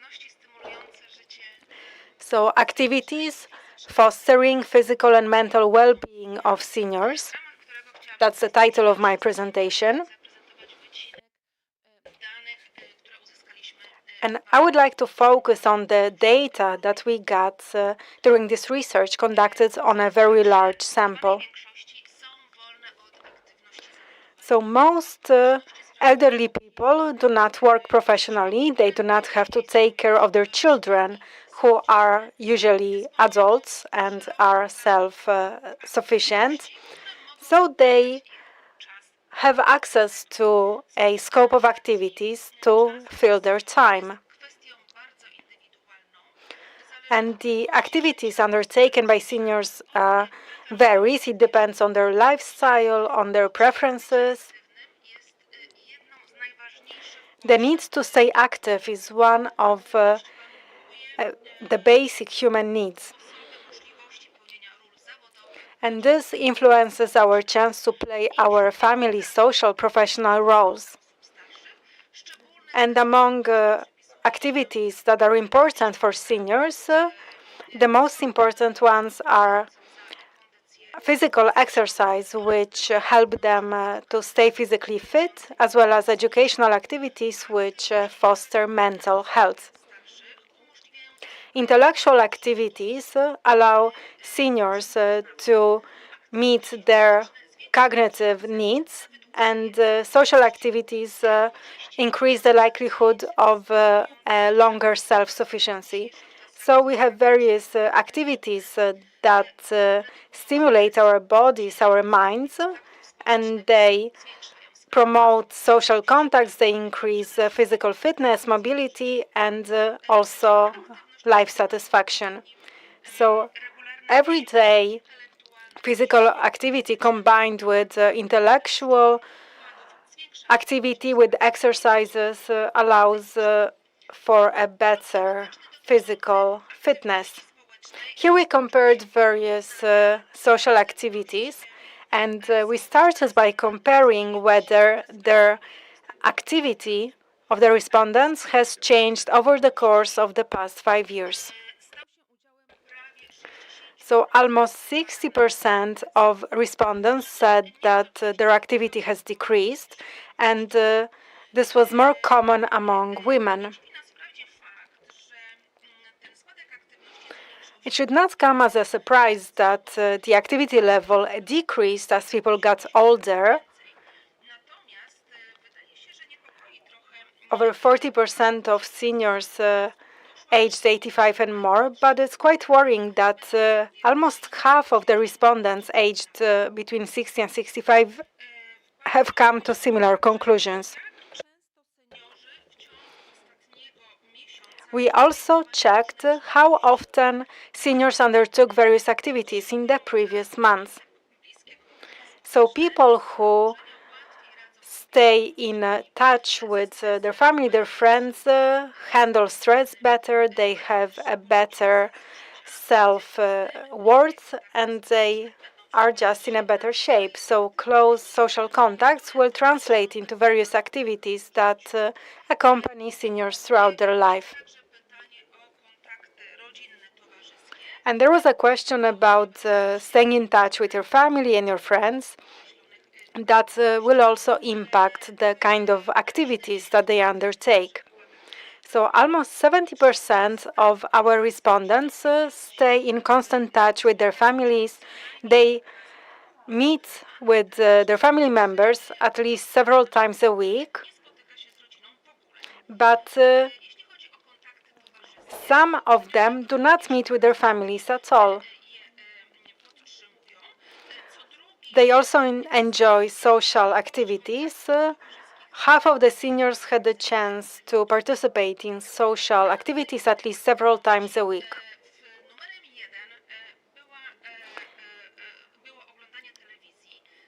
The most common activity was watching TV. Almost 75% of our respondents mentioned that, and they said they watch TV every day. So this activity is the most common among the oldest seniors, so those aged between 75 and older. So here over 80% of them participated in such activities. Seniors also like to read newspapers and books several times a week, and they also enjoy listening to the radio and to music, and women were more likely to read books rather than men, whereas men were more likely to listen to the radio. As for physical activity, about half of the respondents had regular exercise, but 35% of them have no physical activity, do not exercise. As for hobbies, about half of the respondents said that they do have hobbies, and 36% of seniors said they do not have any hobbies. What's also worrying is the last share of those who in the past 6 months did not participate in any organized cultural and sporting group events, and 88% of respondents said that they never participate in such activities. Only 21% engaged in their social community or worked as volunteers. Cieszyło się zainteresowaniem seniorów, jak już usłyszeliśmy w wypowiedzi pana profesora. To były wydarzenia kulturalne. As we've already heard, seniors are interested in cultural events such as going to the movies, to the theater, to the Philharmonic. 65% of respondents enjoy such activities. As for traveling, 57% of our respondents said that they have traveled at least once. The age of the respondents did impact the frequency of various social and cultural activities. So the older people got, the less frequent they participated in such events. And again, here we see that women are more likely to actively spend their time, especially when it comes to regular activities conducted at least several times a week. Besides the empirical part, we conducted qualitative research, so we are able to get some more details.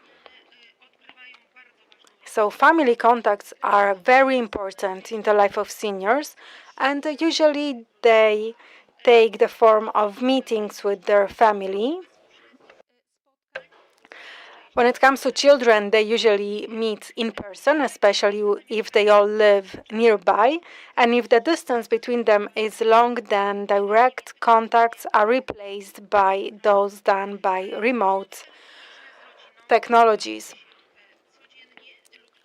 Some people meet with their family every day or several times a week, and they usually ask them about how they're feeling, what they need, and about what kind of support they need. So family contacts usually involve direct visits, meetings. Seniors really enjoy conversations, but also traveling together. And here, relations with their grandchildren are very important. The role of grandchildren in the life of seniors was really prominent, especially in this part of qualitative research. They bring a lot of joy, love, satisfaction, and commitment. They are often the pride and inspiration of seniors. Seniors like to spend time with them. They engage in various activities. They go to the theater, to the movies, to entertainment parks. They enjoy talking to each other, exchange experiences, and, for example, having their grandchildren teach them how to use various devices, their computers, phone apps.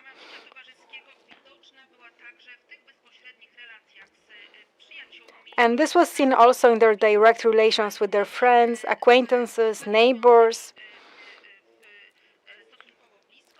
those who live nearby, people from local communities.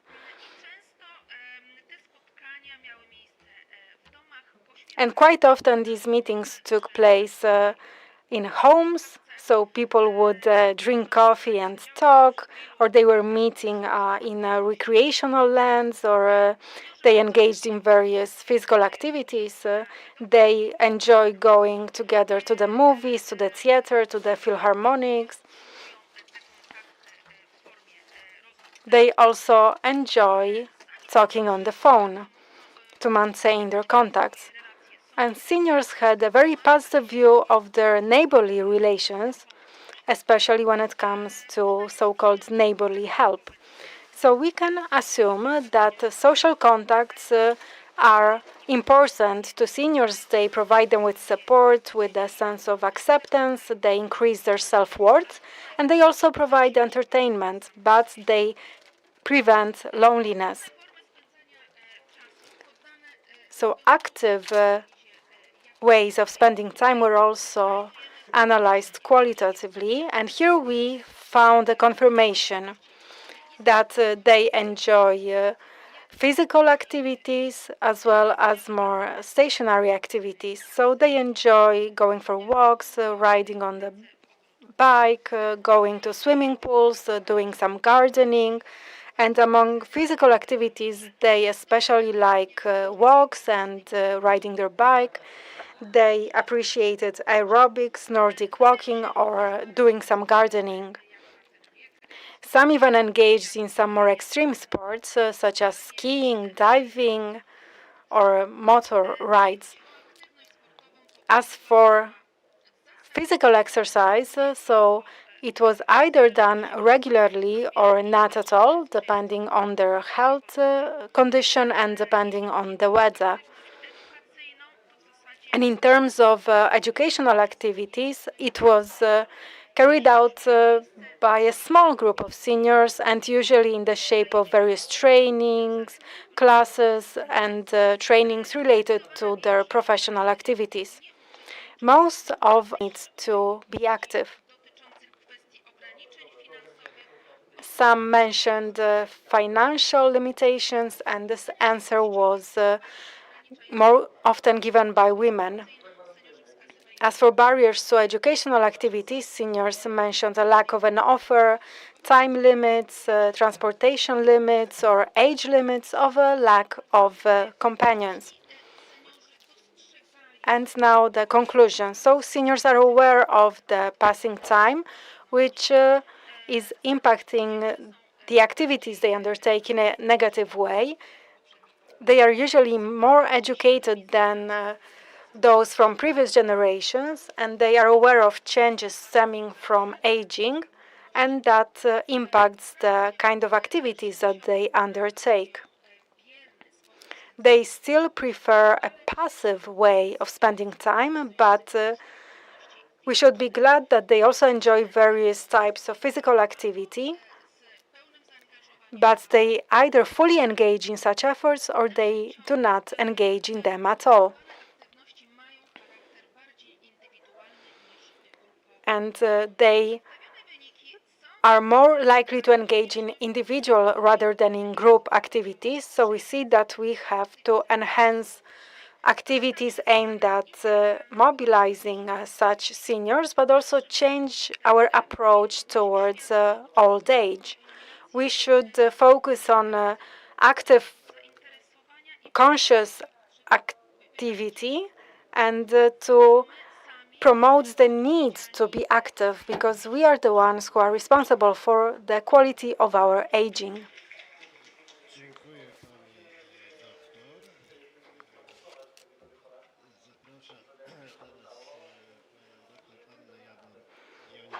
And now Dr. Anna Jawor-Joniewicz from the Institute of Labor and Social Affairs.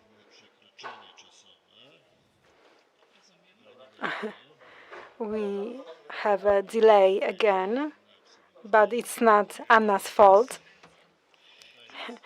but she will bear the consequences. So, ladies and gentlemen, I'm really glad that I can participate in today's conference. And I will talk to you about a very nice topic, namely intergenerational relationships.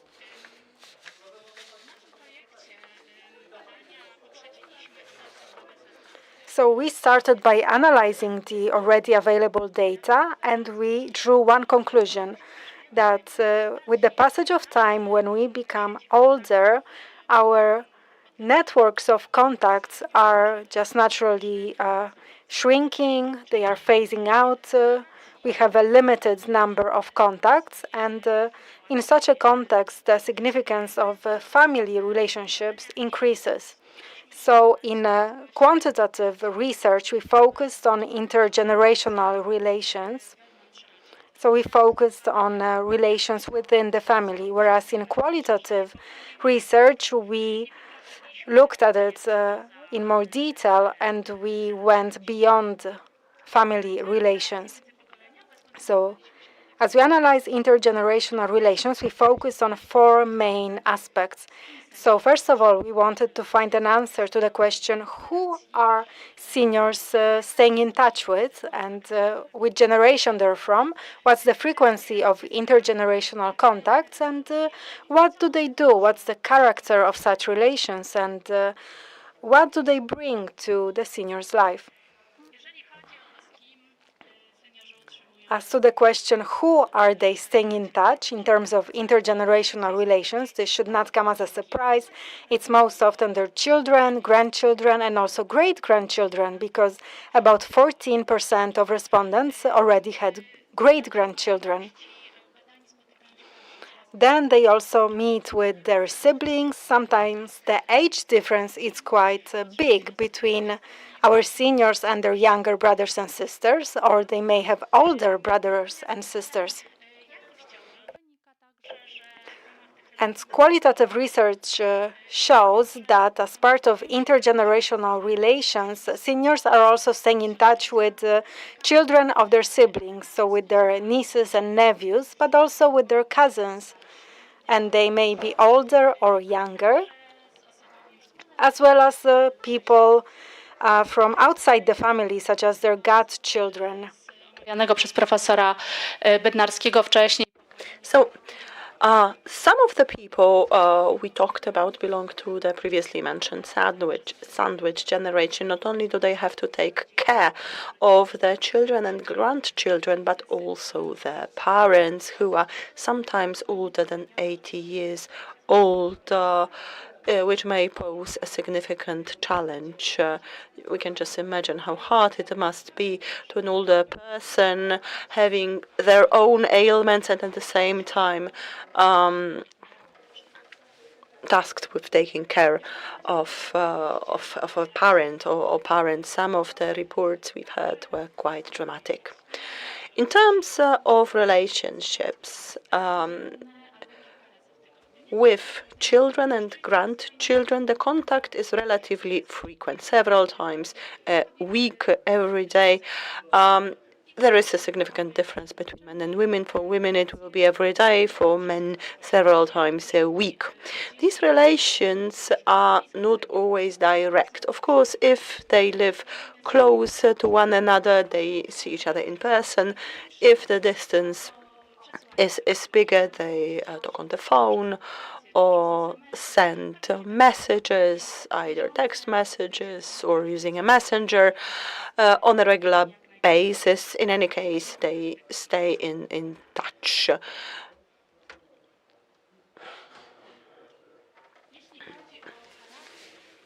Now, as regards the nature of intergenerational relations, I would like to emphasize a fact that is also very clear to see in literature.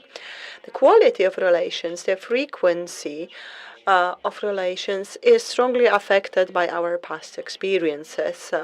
So experience from the time when the present day seniors became parents. So a lot depends on the bonds that were created then. Were they warm? Were they positive? Were they supportive? Were they characterized by unconditional love or not? If this was not the case, seniors still stay in touch with their children, but the contact is less frequent and there is a certain lack of closeness. However, among our respondents, we only had one male respondent who had no contact with his children whatsoever. In general, some contact remains. According to qualitative and quantitative research, intergenerational relations are based on support. The frequency of meetings changes over time, but it is a mutual relation. So both the older generation receives support from the younger, but the opposite is the case as well. The seniors support the younger generation as well. Now, let me go into the details of support. You might be surprised to hear that older persons support their children and grandchildren financially. It is surprising because, as we had previously, the financial situation of the elderly in Poland is not ideal. Only 1/3 has some savings. Most of them have to lead a very frugal lifestyle. But when we say savings, it's not necessarily high amounts, 100, 200 zloty. But our research also showed very clearly that an older person will be willing to just reduce their own spending or not spend on their own needs in order to support the children or grandchildren. Another form of support offered by the elderly is taking care of grandchildren. So it can mean anything from picking up the grandchildren from school or from the kindergarten, helping them do their homework. If the family lives nearby, it is very frequent and possible. So after retiring, the first decade, when you are between 60 and 70 years of age, is a time in which different forms of support remain constant and at the same level. But then, the older you get, the more limited the support. Both the amount of support is reduced as well as the frequency. And from a person who supports the younger generation, the older person becomes someone who needs to receive support. Now, as you can see, this slide lists different forms of support given to the elderly by their children, grandchildren, great-grandchildren. And if I was to summarize it in one sentence, I'd say this is a daily attention to the needs of an older person. So being aware of their needs.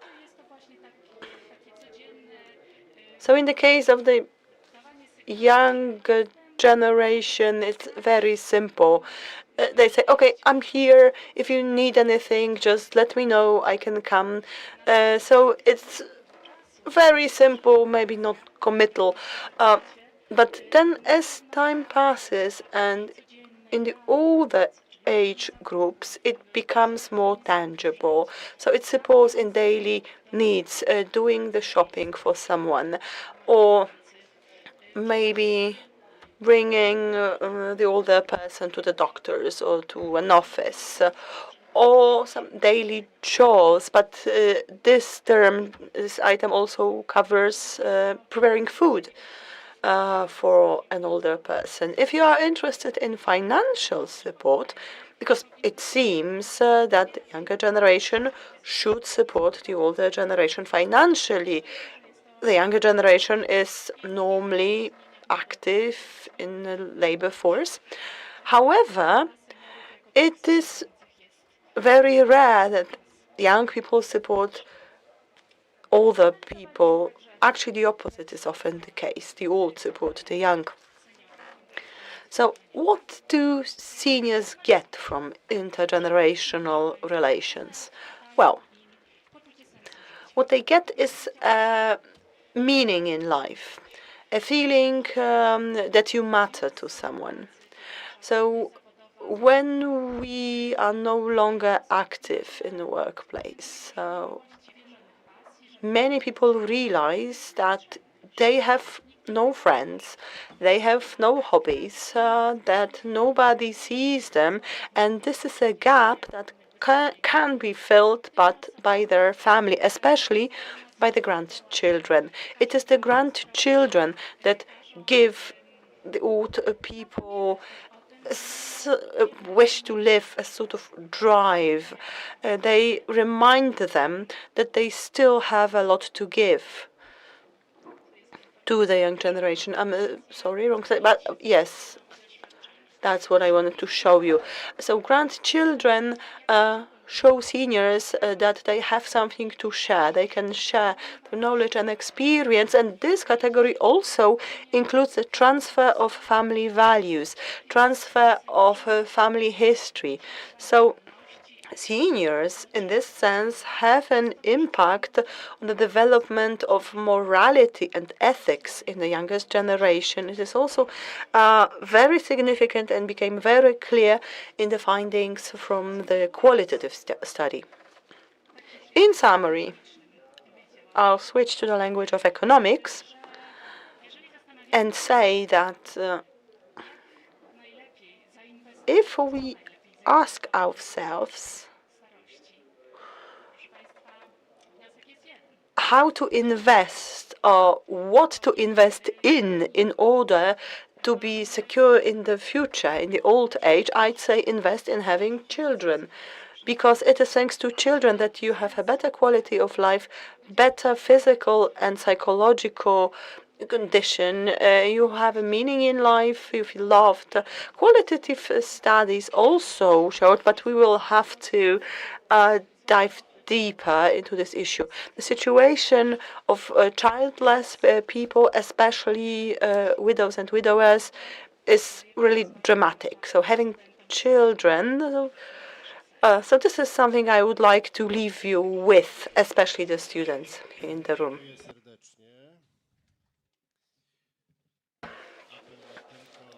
Thank you very much. Not only a rational appeal, but also in line with historical wisdom that's become less popular recently.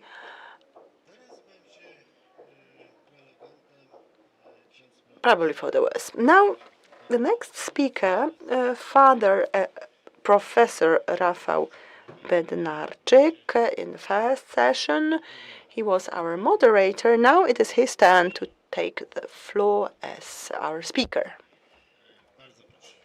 So the floor is yours.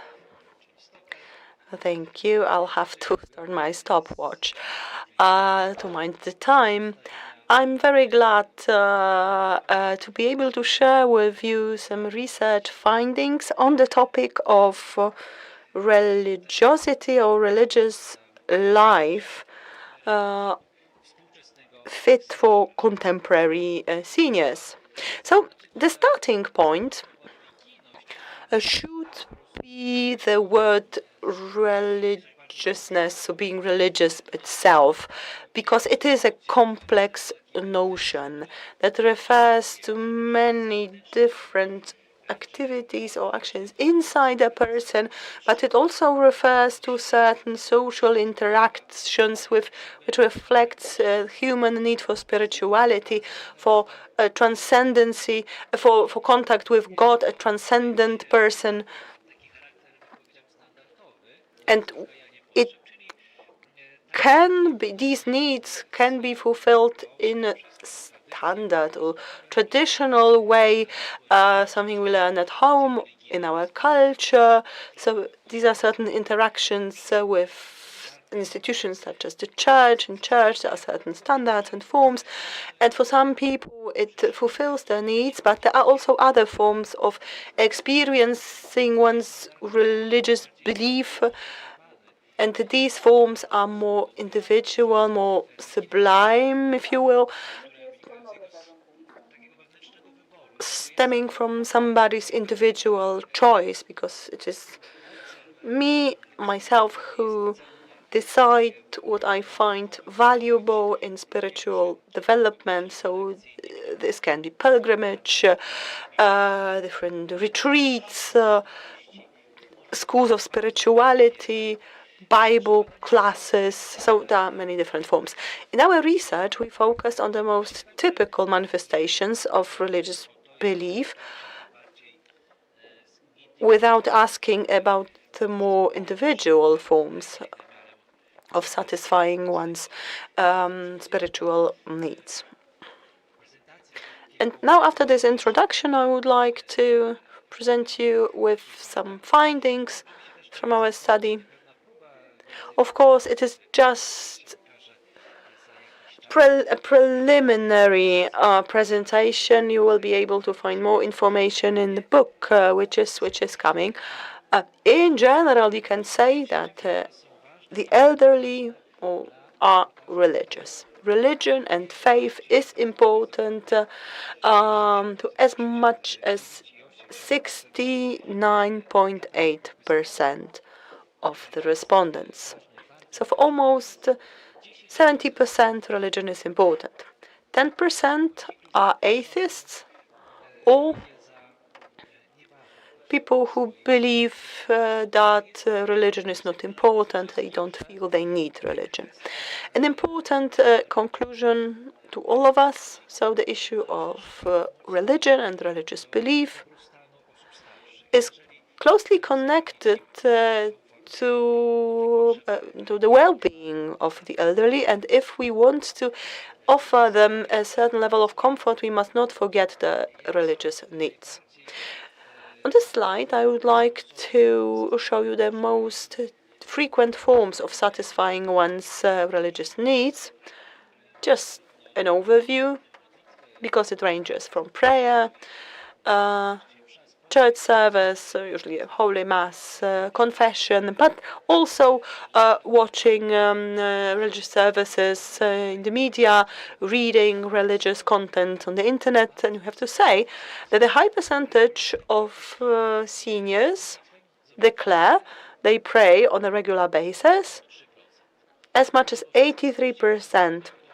So weekly church service attendance declared by 63.3%. Confession, the question was about several times a year. So 63.7, almost 64%. So these are very high percentages. Another interesting answer referred to watching transmissions of church services, probably on television, but maybe also online or on the radio. Research shows that some seniors use both, so they participate in church services in person, but also watch services in the media. So it's not an either-or situation. Sometimes it's both.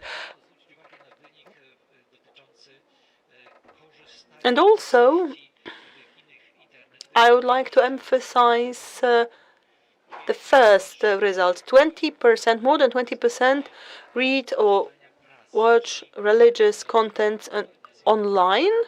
And this is actually a higher percentage than the percentage who declare they read the press. So the internet turns out to be a space which is well used and occupied by seniors as well. Our study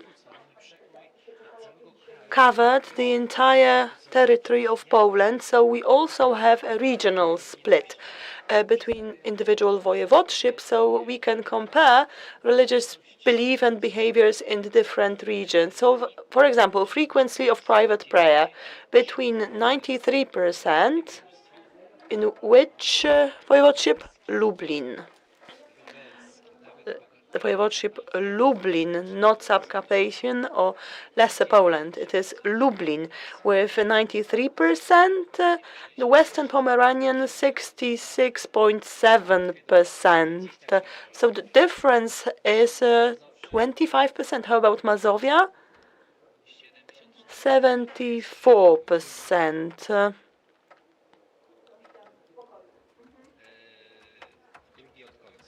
That was the second lowest percentage. So Mazovia is not among the leaders, but let's not lose hope.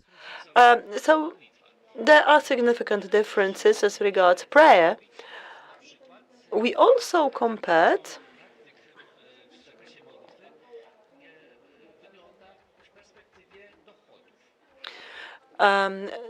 the relationship between income and prayer. Do rich people pray more or less than poor people? Less? No.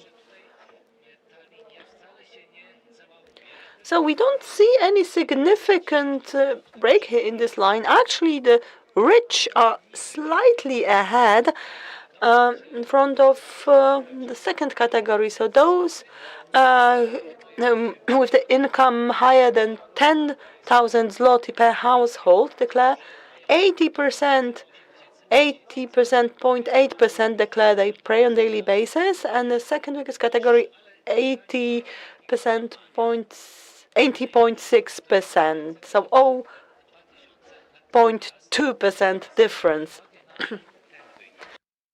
But look at this result. This may come as a surprise. So the poorest people pray the least, 75%. And it is actually in this group that we find the highest percentage of people who never pray, 16.7%, 4 times as much as in the highest earning group. And based on the previous presentations, I suspect that the oldest generation may also correspond with the poorest cohort, but we would have to verify it. Not necessarily, but based on the previous presentations and discussions, this may be the case. To jest moje przypuszczenie teraz. Ale popatrzmy teraz dalej. But that's just my assumption. And let's take a look here. We have the frequency of participating in masses, also divided by voivodeships.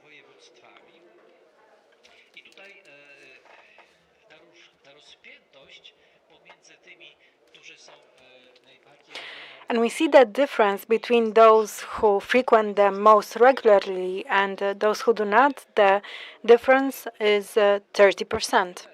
And again, let's look at the Lubelskie voivodeship. So 3/4 of residents of this voivodeship, of the seniors, participate in masses regularly. In the Zachodniopomorskie voivodeship, that's the least of them, 44.4%.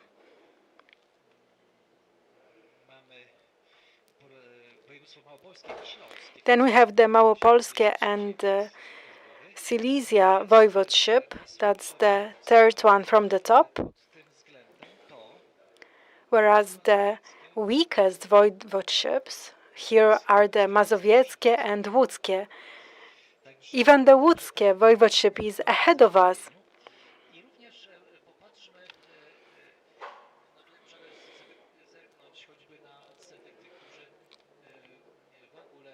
And let's look at the share of those who never go to church. I don't have time to get into details. And what's the correlation with their financial status?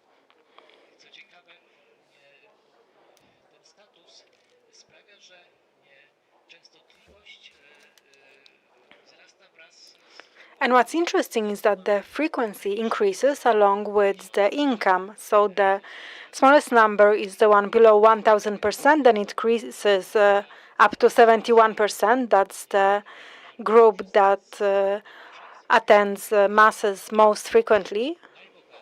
And then we have the richest group at 60.9%, but that's still a better result than the worst one that applies to the poorest.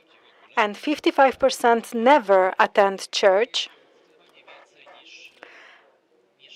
And that's significantly more than in other groups. So it's also significant that income matters can be treated as a differentiating factor.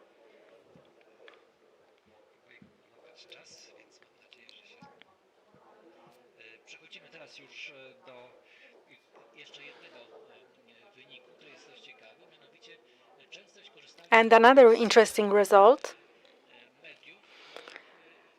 So the frequency of participating in masses through the media, where masses are broadcasted.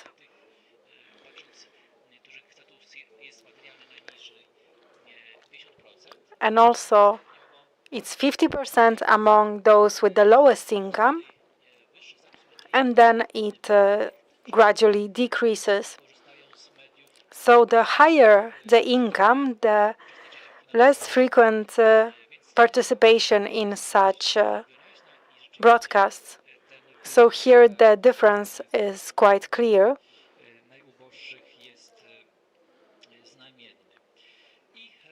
And the result of the poorest group is quite significant.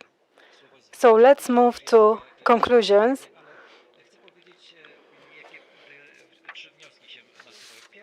So we can derive three conclusions. First of all, that we do not have this universal senior religion-wise.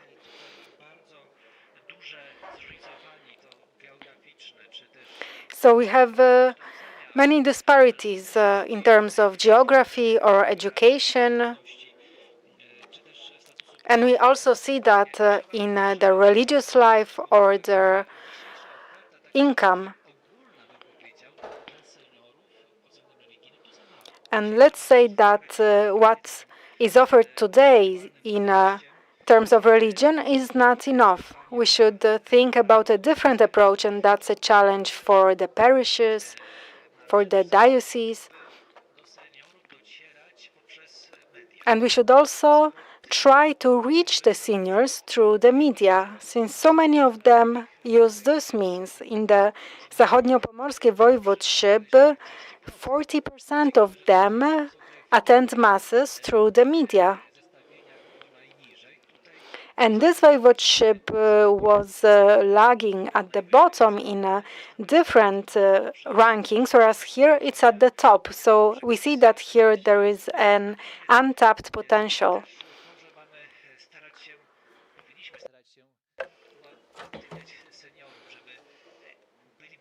And we should also encourage seniors to be active, to be creative, to set their own development paths so they can participate in pilgrimages or to visit monasteries and so on. This will increase their well-being.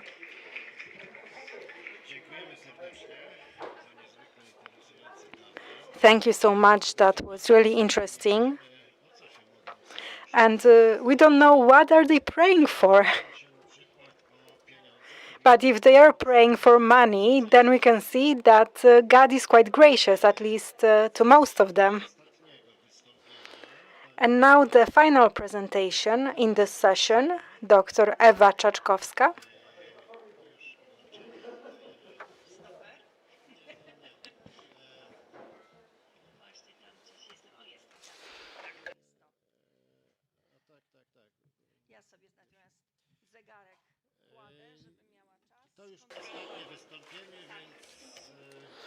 Okay, I'll be mindful of the time. So it will take about 15 minutes.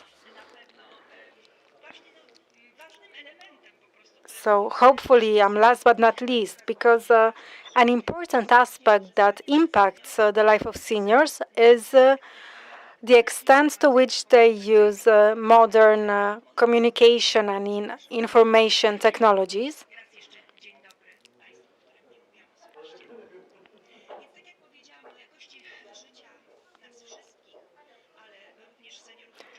So our quality of life, and especially the quality of life of seniors, is defined by the extent to which they use the internet and different information communication means.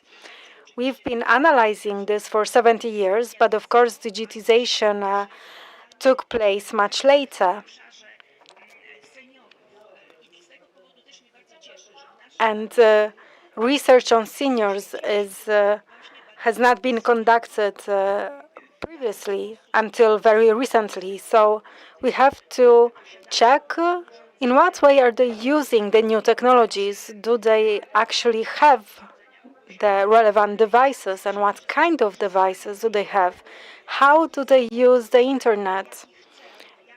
Whether they use it, for what goals, how often do they use social media, and if yes, then what kind of social media and how often do they use various kinds of communicators?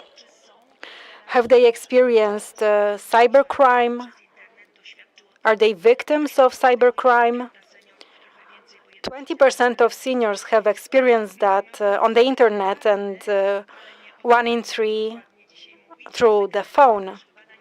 So the general conclusion is that 85% of seniors are people who are digitally included. So they do own such devices and they are actively using them. But the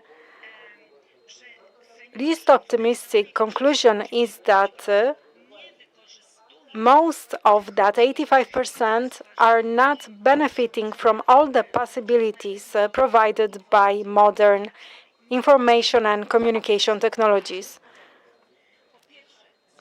They are not benefiting from all the possibilities. First of all, because they are lacking digital skills and because they are afraid to use the internet in a broader way than just focusing on three main goals. So seniors use the internet, as research shows, first of all, to find information they need. The second goal is to get some recent information and then to use their email.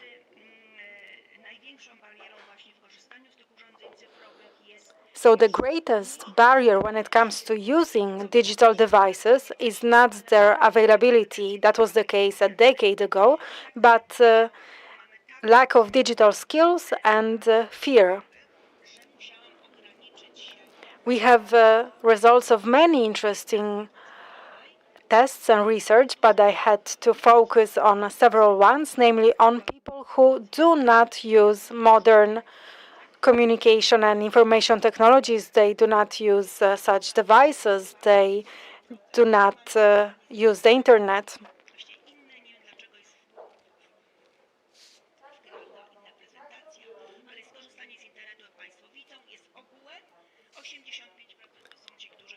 So 85% of them do use the internet, 15% never do, and then we have a division by gender. And I'd like to focus on that 15%.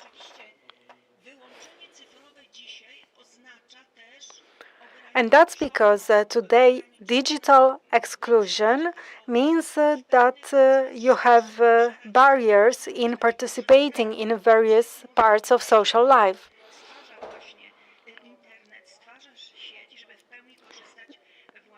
So the internet provides certain possibilities, makes them more accessible. It allows you to participate in social life.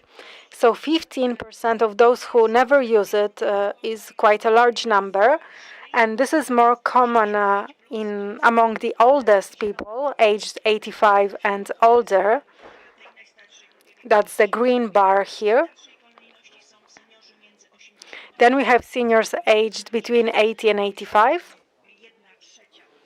So that's 1/3 of the seniors. And in other age groups, that number drops. It's just 7% among the youngest seniors, so aged between 60 and 65. And that's easy to understand because 20, 25 years ago, when the oldest ones became seniors, quite often they did not have such digital skills. They did not need them in their professional life because that was the year 2000 and digitization was not so widespread and so necessary. So in our research, we wanted to find out how seniors are using the internet, but also the reasons why they are not using modern technologies.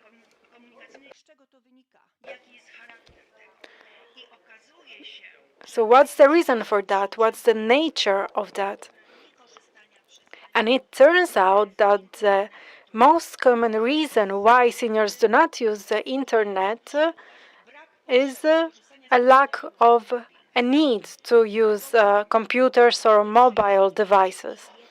So that's 65.1%, and that's among those 15% who are digitally excluded. They said that they simply do not have such needs. And this answer was more common among men than women, quite a significant difference, almost 15%.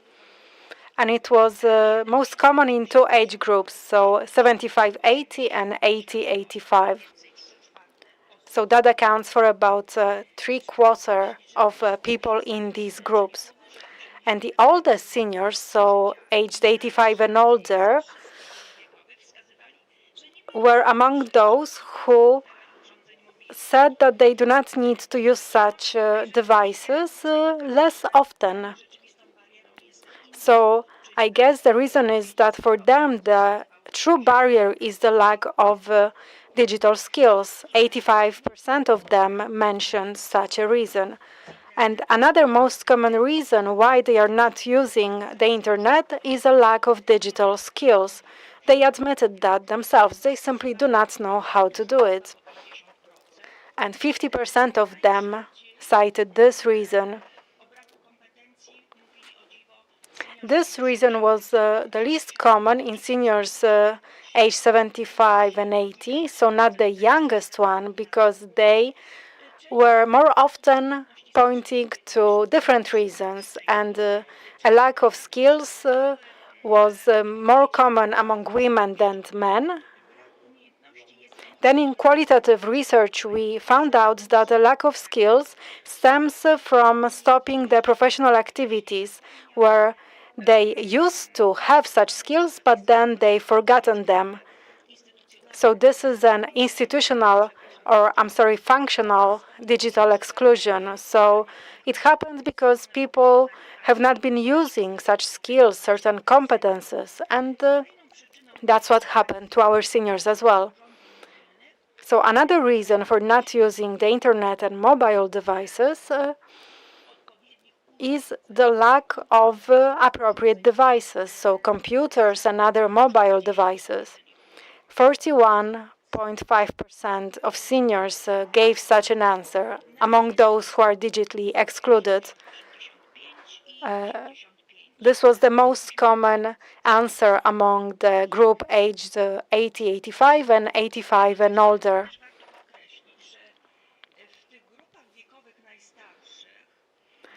And let's emphasize that in the oldest age groups, more people said that they do not have the appropriate devices rather than they are not using the internet. That was quite a big difference percentage-wise. So that shows that a lot of them use devices that belong to their family members or their caretakers or acquaintances.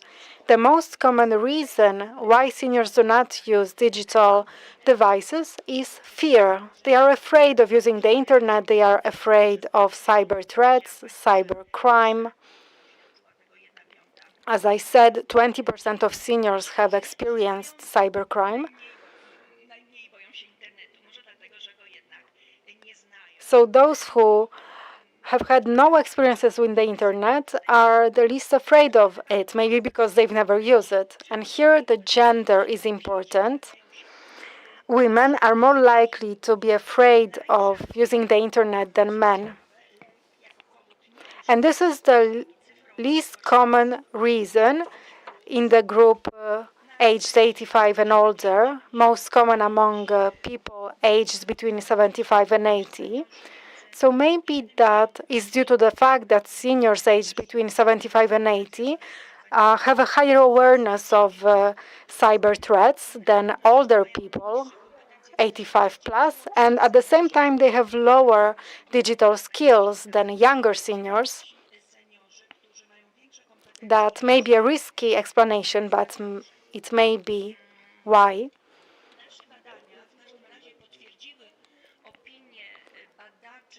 Our research confirmed the thesis of previous researchers that now, after several decades of digital development, the most important barriers that prevent access to digital instruments are rather psychological than material. Seniors do mention a lack of devices, but when we conduct qualitative conversations, we find that if they had such a need, they would buy these devices. Right now, they are not so expensive that as to be a barrier. So, as we said before, we need to educate these people. It takes an effort to learn how to use such devices. And this may stem from a lack of interest in new solutions or in the modern world, that they are kind of afraid to engage in it. It may also stem from certain biases and stereotypes. And we got some interesting answers to the following question.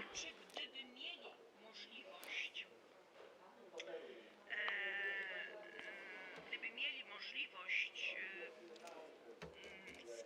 korzystania z urządzeń. So the question was if they had a chance to use digital devices, or if they had a chance to learn how to acquire such skills, learn how to use them, would they benefit from that?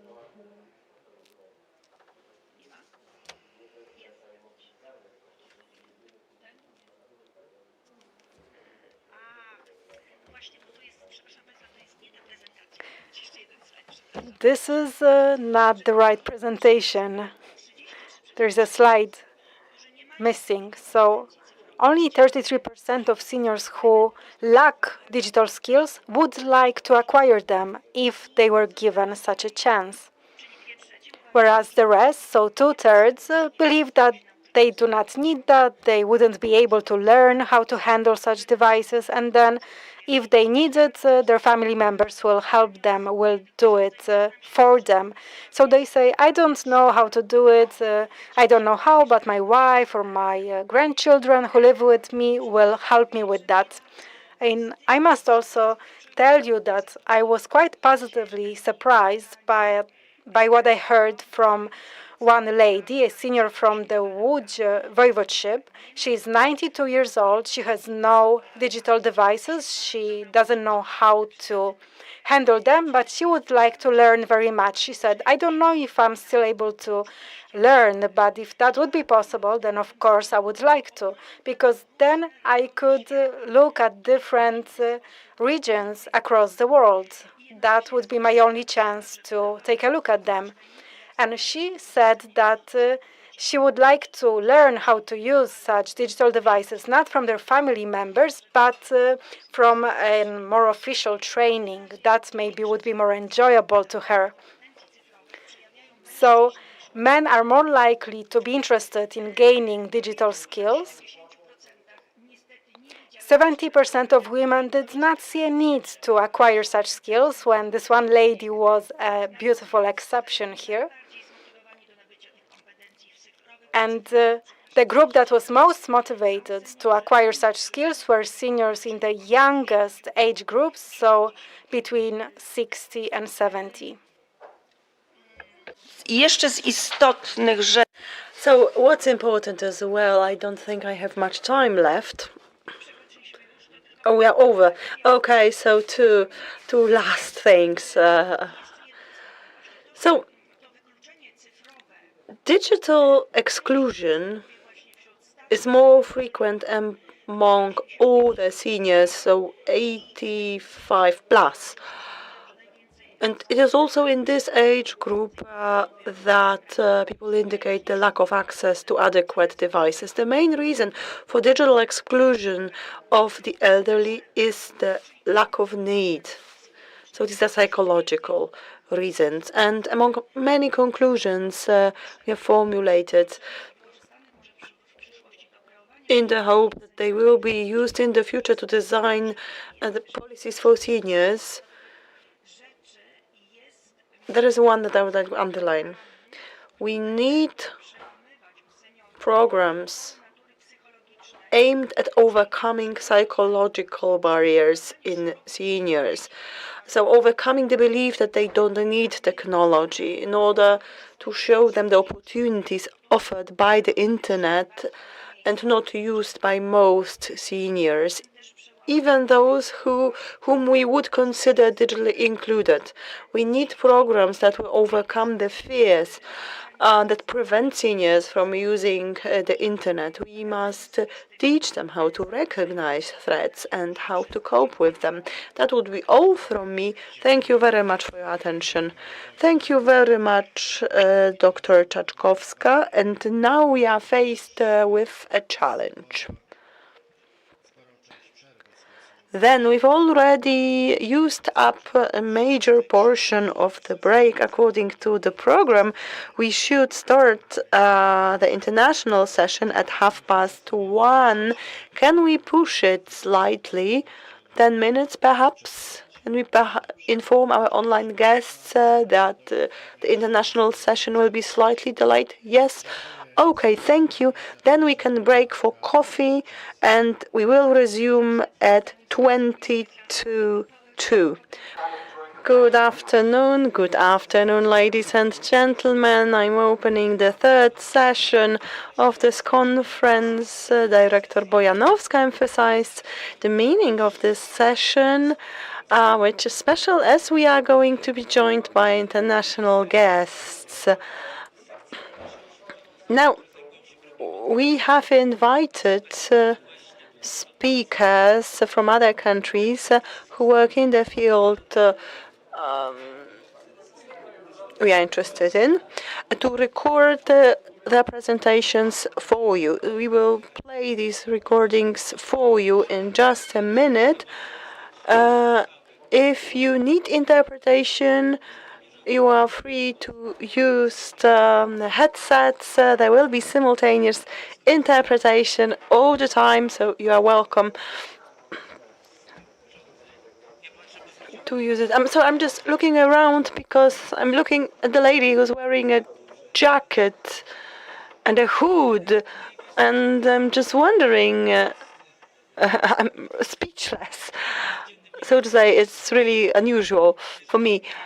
I did not think it was so cold in the room. Even if it is, I do hope that we will be able to, rake some intellectual sparks, so you won't be needing the food very soon.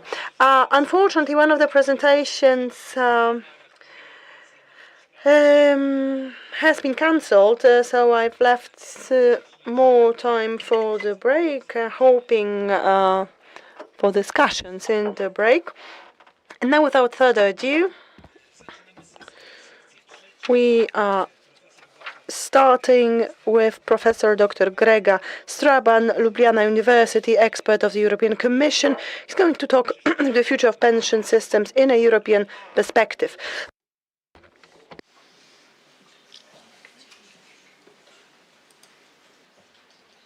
Good day. My name is Grega Straban and I'm Professor of Labor and Social Security Law at the Faculty of Law, University of Ljubljana.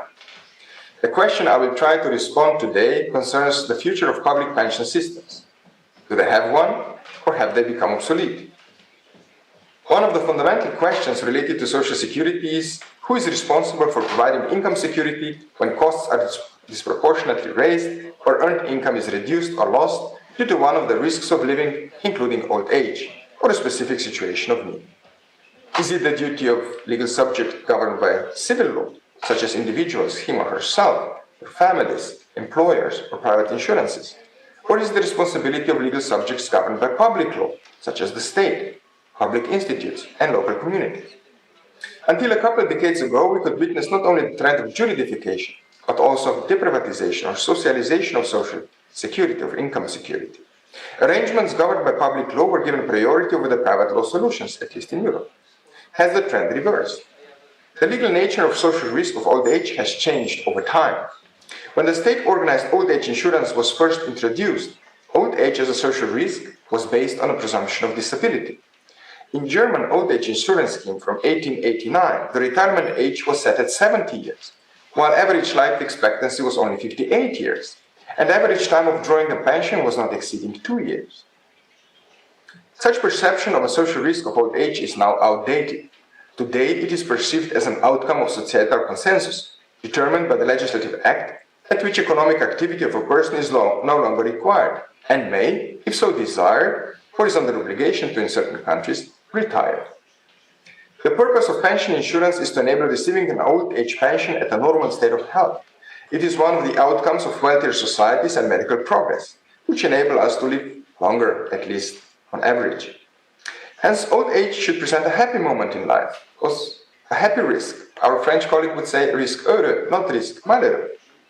However, many insured persons retire at an age, usually between 60 and 65, 67, even 68, while still retaining working capacity and might desire to remain in employment or self-employment also after reaching the retirement age.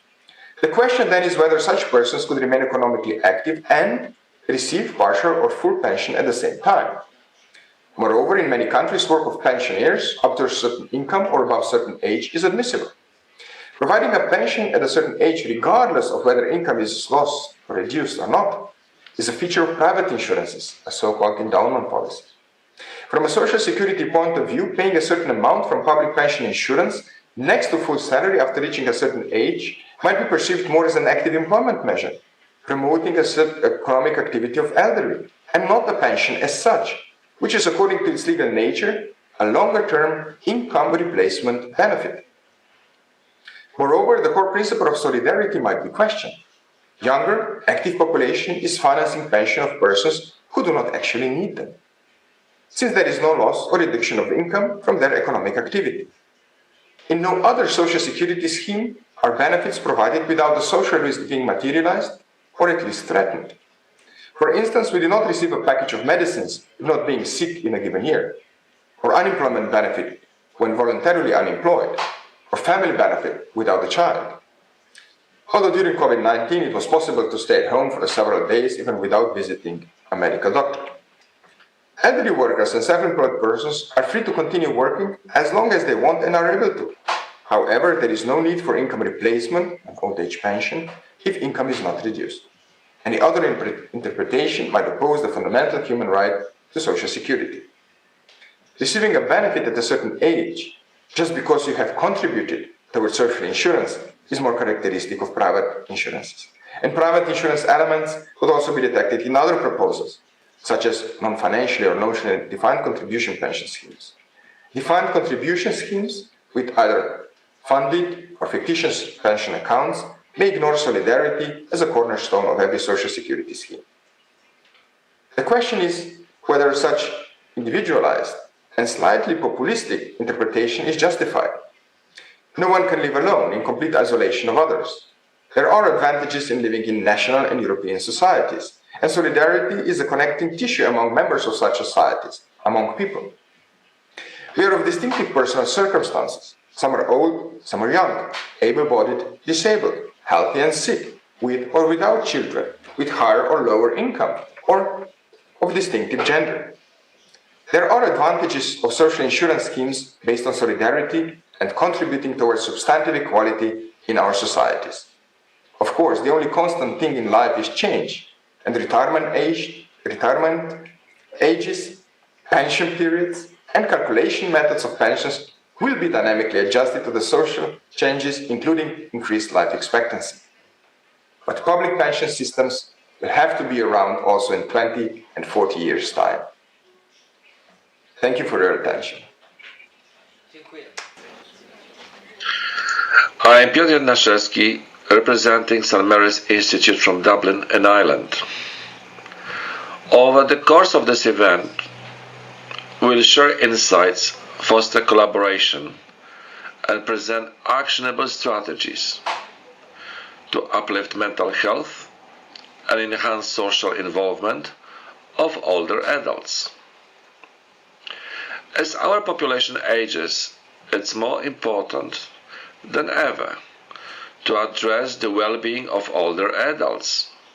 Today, we'll explore strategies to support their mental health and encourage meaningful social engagement, which are key to enhancing their quality of life.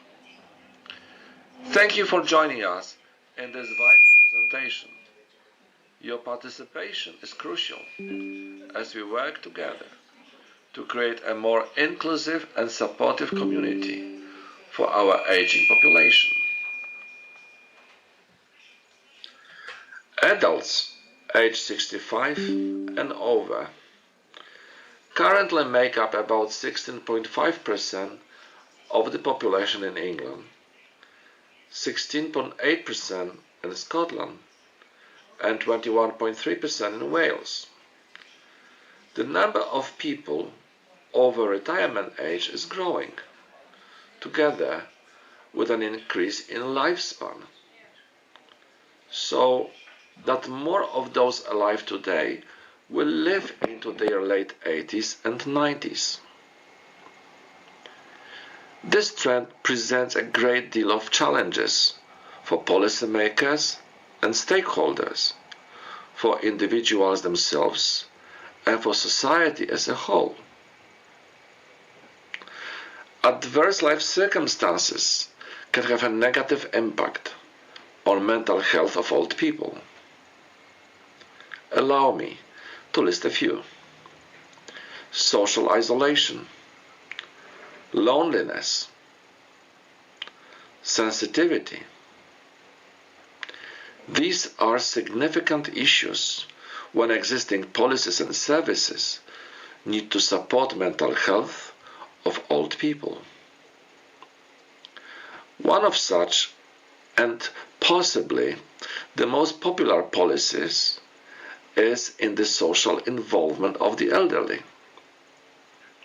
There are plenty of such examples in the UK, where you can find the elderly being active in the charity work, shops, and organizations.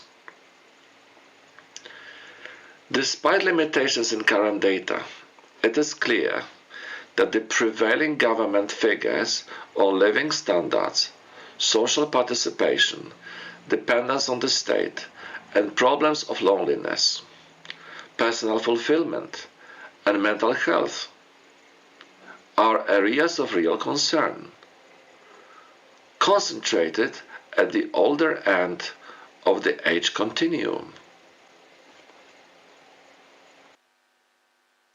The connotation of health has broadened in the past decade. People are no longer so determined to take care of their physical health. We may risk saying that at some point of life and the development of mass media, we start being lazy.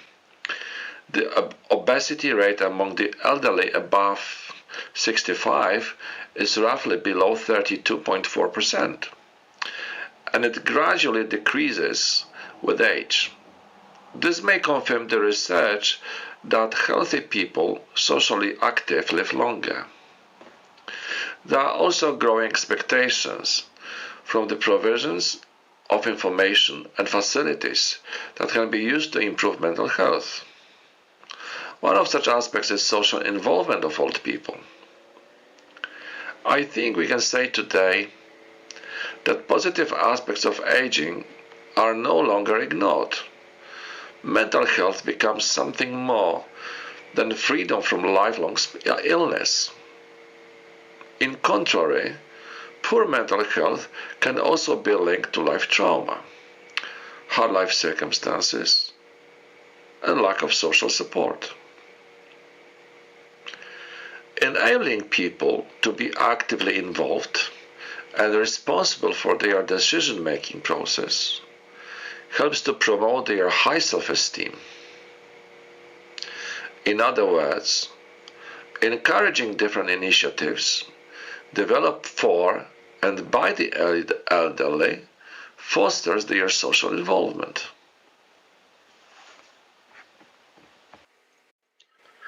According to a new study led by Dr. Koichiro Shiba, assistant professor at Boston University School of Public Health in Massachusetts, having a life purpose lowers the risk of all causes of mortality, regardless of gender, race, or ethnicity. But the effects were more pronounced among women. Often, the mental health of older adults is assumed not to be as good as younger adults. It is because as people age, they experience more age-related mental health problems. However, it has been found that older adults generally report well-being in later life, and that only a small percentage of older people suffer from diagnosable mental illnesses. However, it is thought that there may be high rates of mental health problems in institutionalized residents.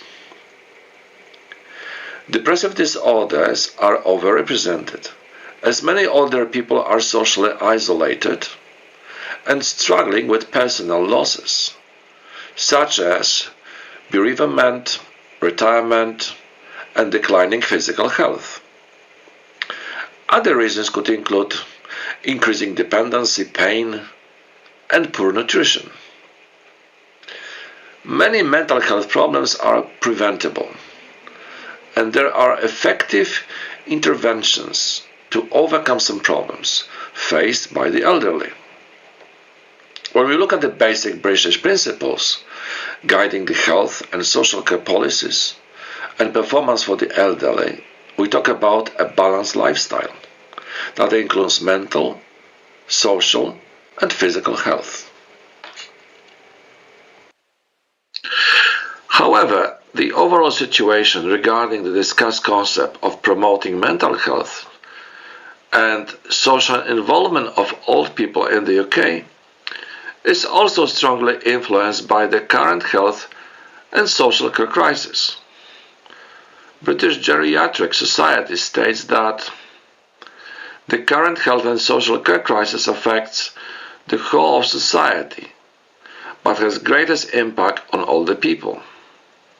People aged 65 and over account for over 40% of hospital admissions, occupy around 2/3 of hospital inpatient beds, and are the most frequent users of health and social care services. British Geriatric Society came out with 7 evidence-based short-term actions to take in this current crisis. Number 1. All older people with frailty should receive comprehensive, multidisciplinary assessment as soon as possible after they arrive in a hospital. Number 2. There must be focus on preventing, identifying, and managing both the conditioning and delirium in the hospital. Number 3. The government and health and social care providers must protect and preserve the right to rehabilitation for all other people who need it. Number 4. There should be continued investment in a multi-professional, urgent community response that provides both intensive, short-term hospital-level care at home through virtual wards and hospital at home, and access to goal-oriented home-based and bed-based reablement and intermediate care services. Number 5. Investment in good quality healthcare support for care homes reduces avoidable hospital admissions. Number 6. Services for older people living with multiple long-term conditions should take a coordinated and personal-centered approach, including the involvement of geriatric medical teams as appropriate. And number 7. Experts in older people's care must be included in government and NHS policy planning. Older people are the largest group of users of the NHS, accounting for 40% of hospital admissions. Older people are also the fastest growing age group, with the number of people aged over 85 projected to double by 2045.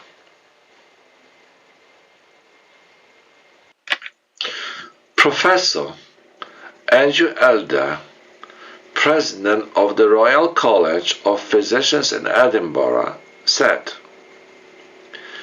"The aging of the UK population is a triumph, reflecting major improvements in socio-economic conditions and in medical care in childhood and the middle years of life. With more of our population now living longer lives, we must ensure that our NHS and social care services support those lives to be as healthy as is possible. This means investing in training, not just of doctors and nurses, but also the wide variety of other health and social care professionals. We need to deliver high-quality hospitals and community care to older people, with our older population set to increase further. The time to act is now."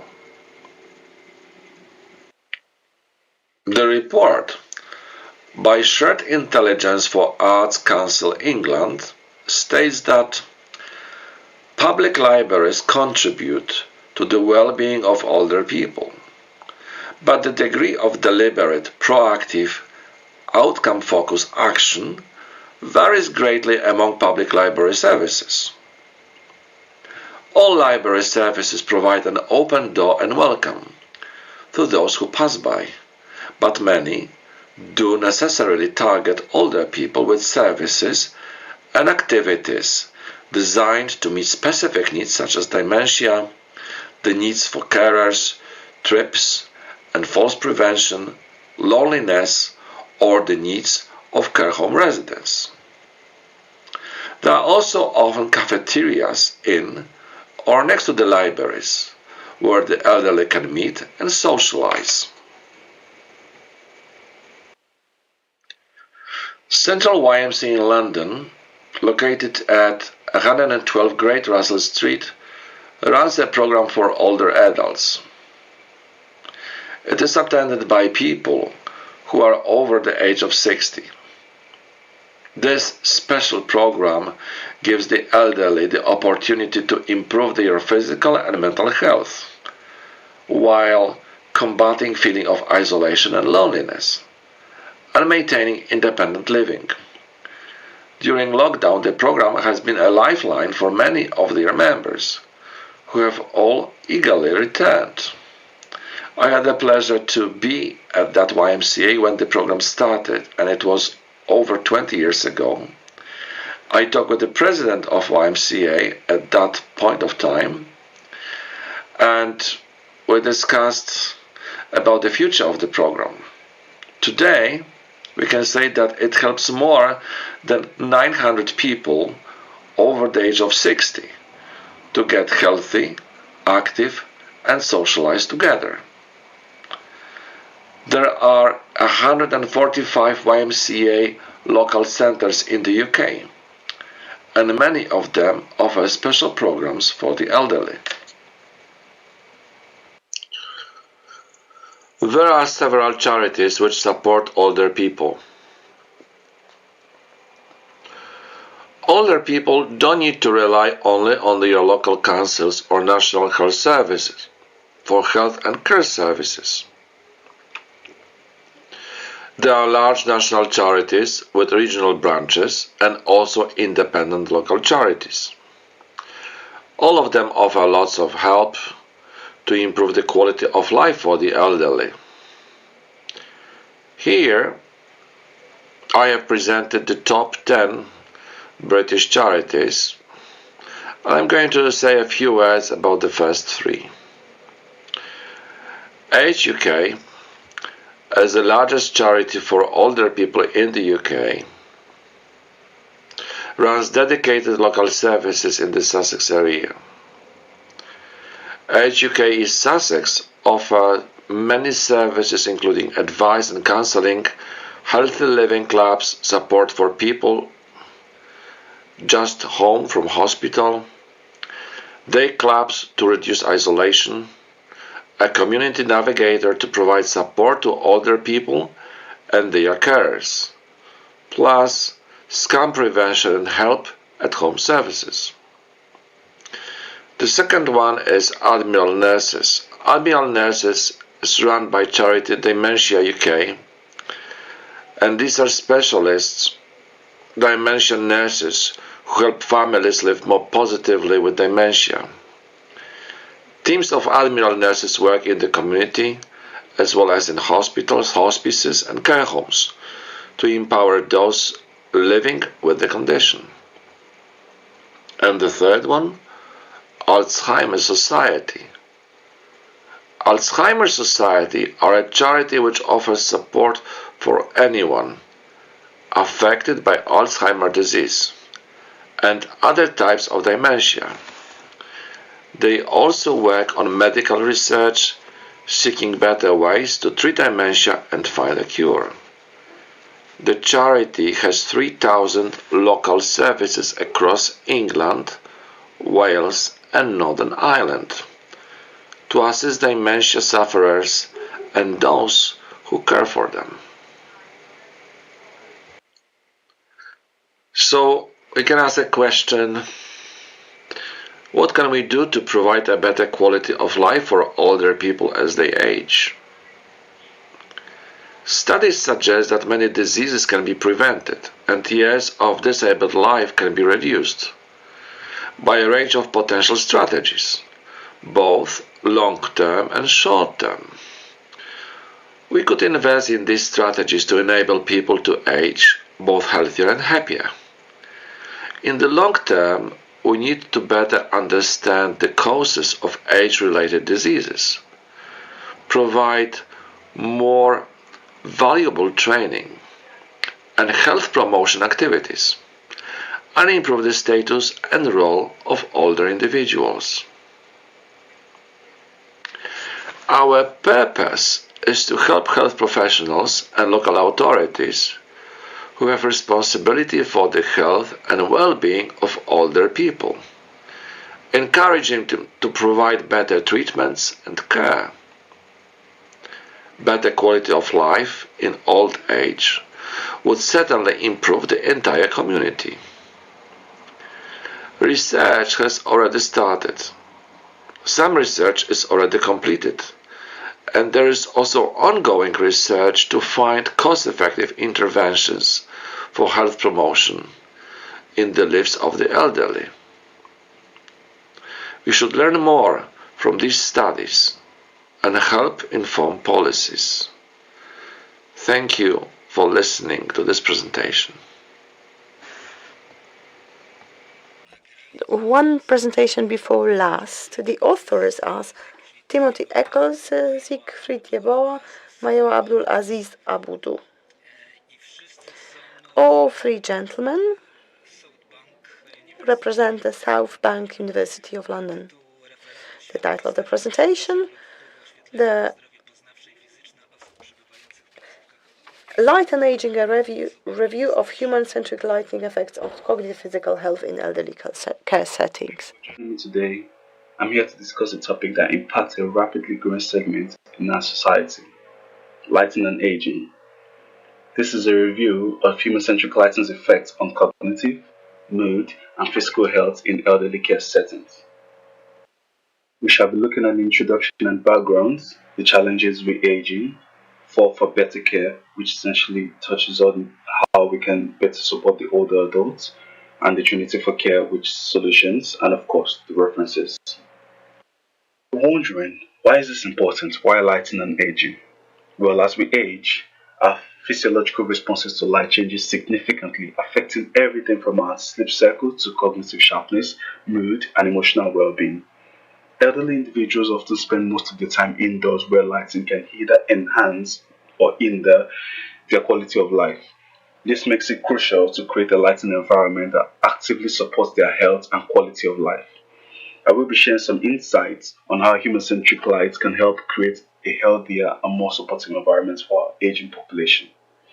Now, human-centric lighting, with Taylor's natural day lighting, is designed to align with our circadian rhythm and shows promise in offering a non-pharmacological approach to improving elderly health.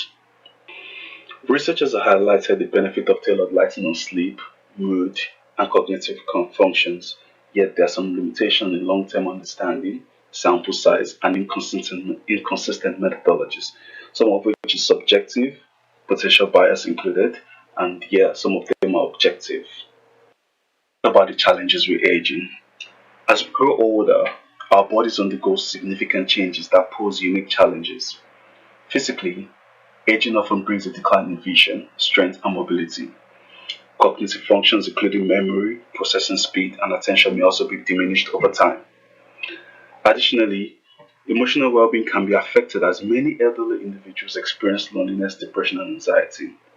A study found that 86.42% of elderly participants in Poland displayed mild depressive symptoms, even with mental health focused activities like exercising. With a growing aging population, older adults, particularly in long term care facilities, faced an increased risk of cognitive decline, mood disorders, disrupted circadian rhythm, poor sleep quality, agitation, and physical health challenges.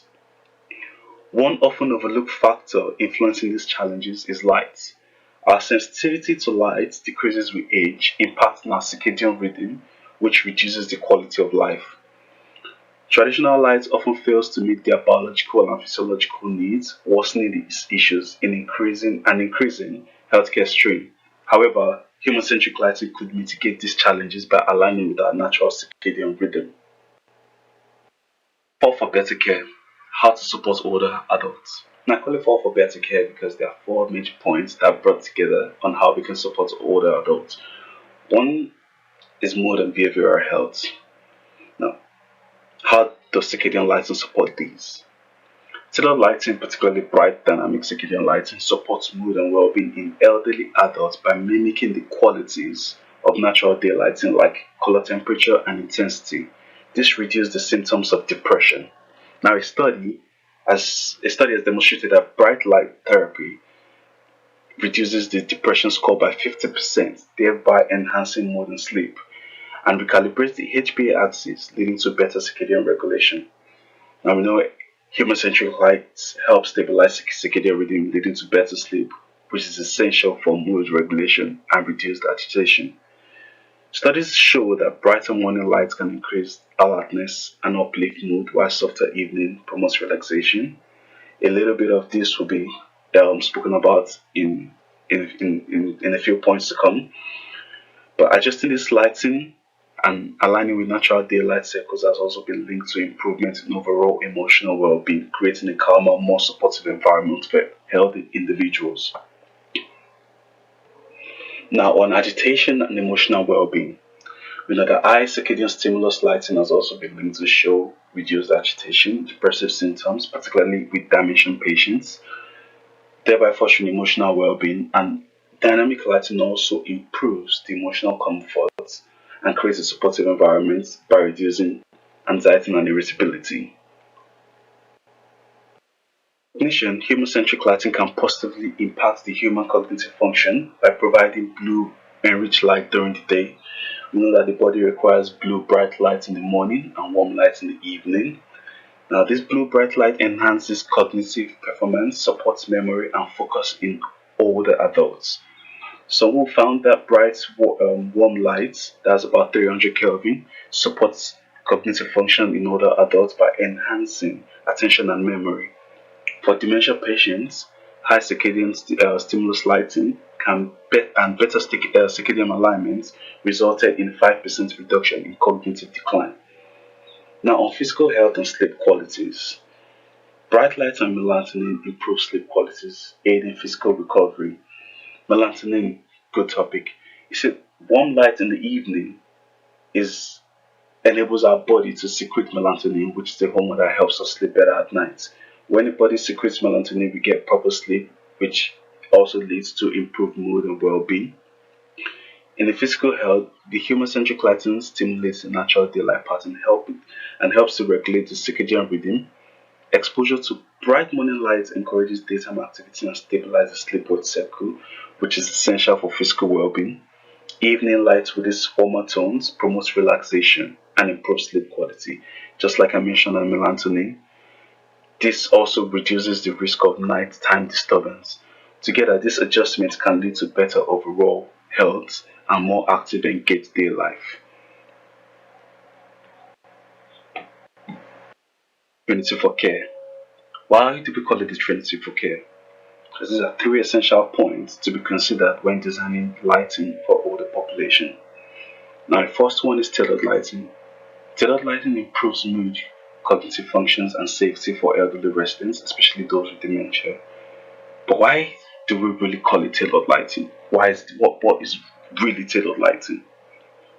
Well, this approach customizes light settings to meet specific individual or environmental needs. For instance, in elderly care settings, tailored lighting might mean adjusting the brightness, color temperature, or timing based on individual health needs, sleep pattern, or specific cognitive or mood challenges. It focuses on personalizing light exposure to improve outcomes for individuals or specific user groups. The next one is dynamic lighting. Dynamic lighting system mimics natural day patterns. It adjusts light automatically throughout the day, typically mimicking um, the qualities of natural lights from the morning, where you have blue and rich lighting, to the evening, where you have more of the warm colored lighting. It changes brightness and color temperature in real time following circadian cycles to provide bright, cool tone during the day and warmer light in the evening. This approach is more automated and general, supporting the natural biological rhythm of everyone in the environment. The final point is emotional assessment.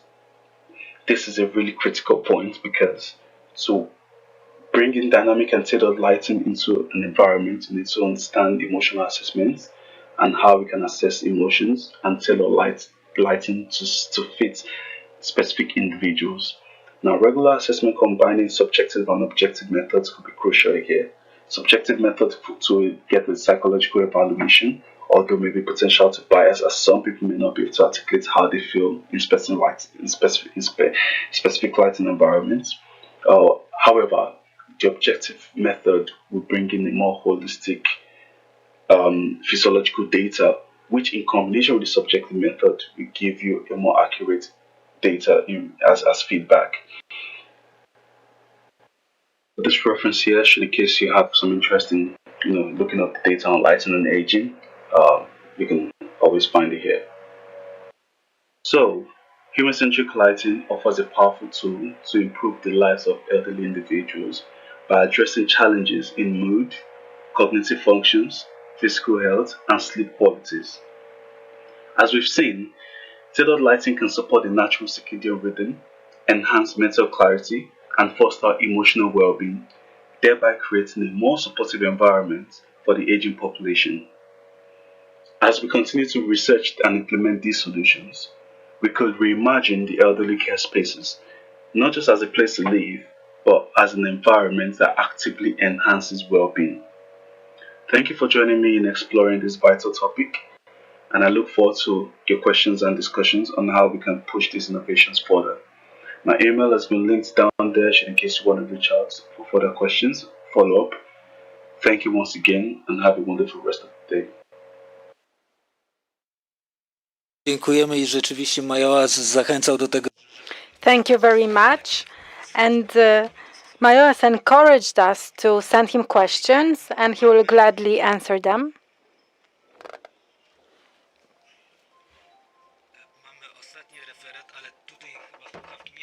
And we have one final presentation, but you won't need your headsets and interpretation.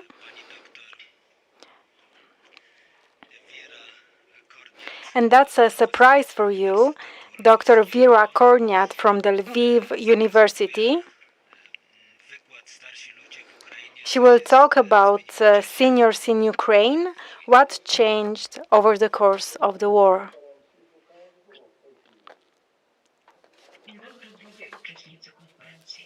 Good afternoon, dear participants. I'm sending my best greetings from Ukraine, from the beautiful city of Lviv, from the Lviv University, named after Ivan Frank.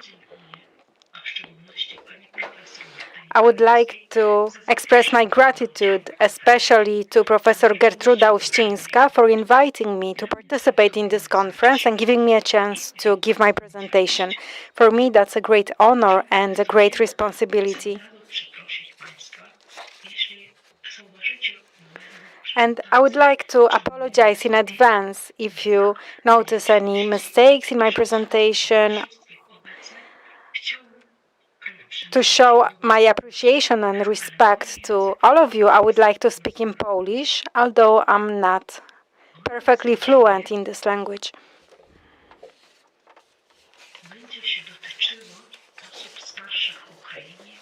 So I will talk about seniors in Ukraine and what changed in their situation during the war, starting from February 24th, 2022.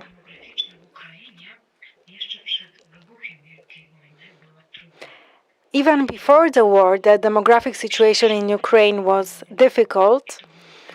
The number of deaths exceeded the number of births, so that led to an increase in the number of elderly people. So in Ukraine, men could retire when they were 65 and women when they were 60. But most people continue working beyond that age because the pensions they collect are not enough to pay for their housing, food, clothes, or medicine. Buying new clothes or traveling is something out of reach for most of the people. Pensions in Ukraine were always low. It was hard to get by. The government would increase the amount of pensions by 14% in 2022.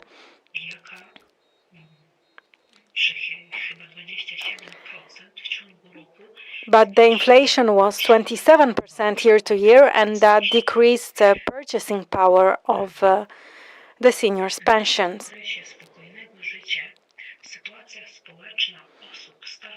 Even in the time of peace, the social situation of seniors in Ukraine was not very good. Some of the people were being marginalized, and when it comes to taking care of them, solving their problems, it was mainly the responsibility of their family, children, grandchildren, and the consequences of the war are felt especially by different vulnerable groups, especially children, the elderly, and people with disabilities. The elderly are now the largest social group that is affected by the Russian war. The problems that I mentioned before did not disappear. They actually exacerbated and adding new difficulties and challenges. The war always brings the risk of instability, but such challenges are especially difficult for seniors. Seniors are one of the most helpless group during wartime. They have limited physical capabilities, they have limited resources,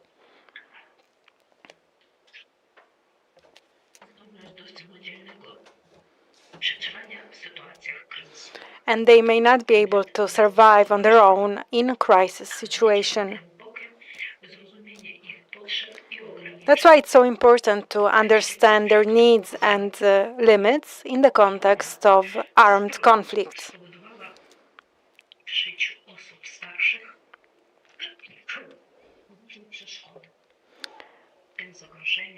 So the war caused many difficulties for seniors, health-related risks, losing their home, being taken away from their families, lack of access to health care.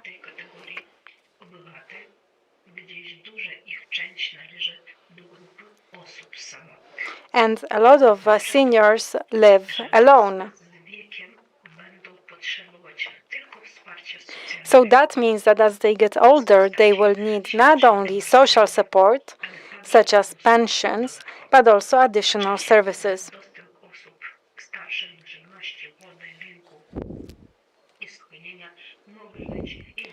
During the war, seniors have limited access to such social and health services.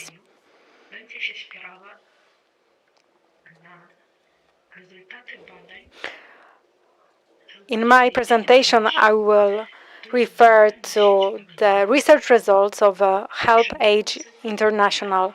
This is a global network of organizations that promotes the rights of all seniors to a life full of respect, healthy, and that's healthy and safe. I'd like to present just some of the results of that research.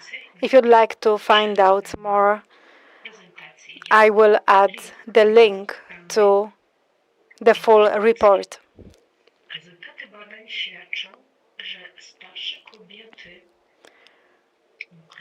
The research shows that older women in Ukraine are more at risk.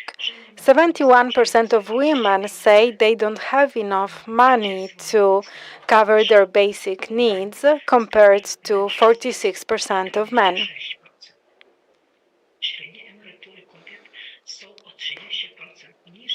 The average pension collected by women are 30% lower than those collected by men. 34% of women live alone, compared to 24% of men.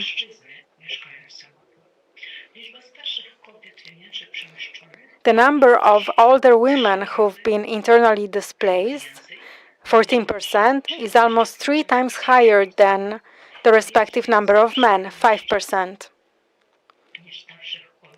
More older men, 22%, than older women, 13%, have reported having received humanitarian help from domestic or international NGOs.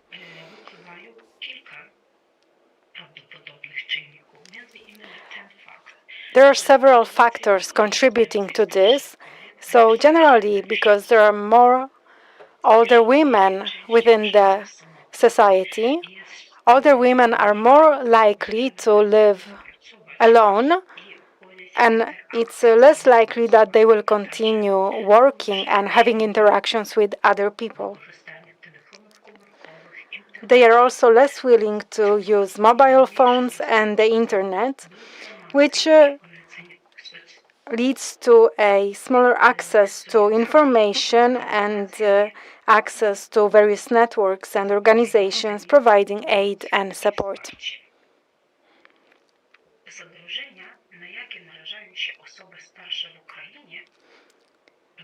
The risks reported by seniors in Ukraine increase as the people get older.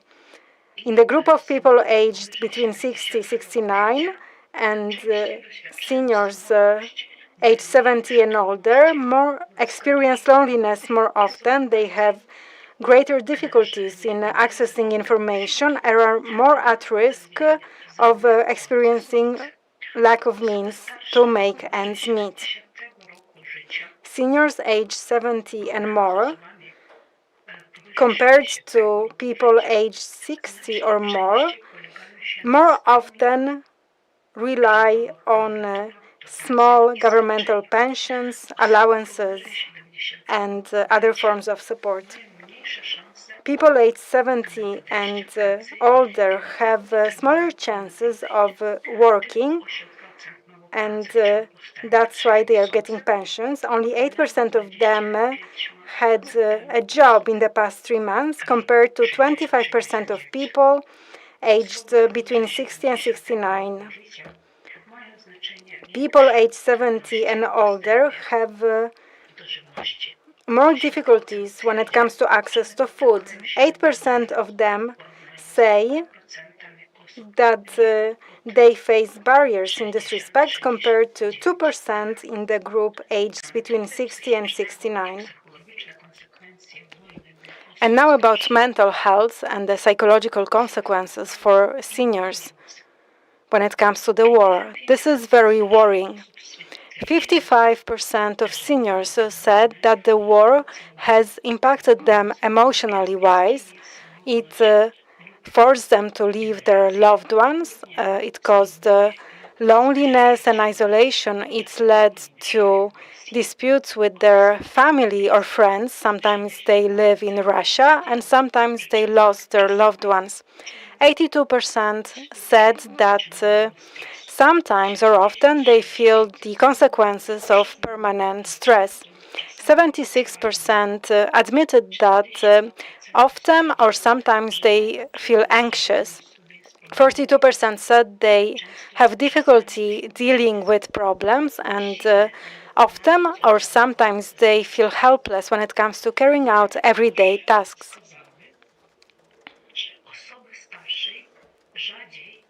Research has shown that seniors are less likely to evacuate from their homes and their societies. And this trend is also visible in other research related to the war in Ukraine and other conflicts.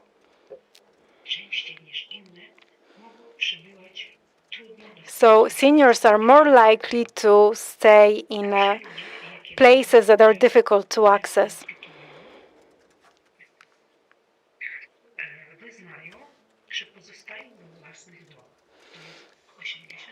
84% said that usually they stay in their own homes, but 59% of them said that they are facing very difficult living conditions. 12% said that their homes have been either destroyed or damaged. 30% of them said that their home requires immediate renovation. Many people also report serious problems because of intermittent access to electricity. So that leads to problems with heating, internet, water, and general, it affects their living conditions. Their basic needs are also not met. Most of the surveyed seniors, 56%, say that their income does not allow them to meet their basic needs. Food, clothing, hygiene articles, media, medicine, and healthcare. The share of seniors who reported that they have to limit their meal portions to save money has increased from 23% in February 2022 to 35% in December 2022. So it increased by 12 percentage points.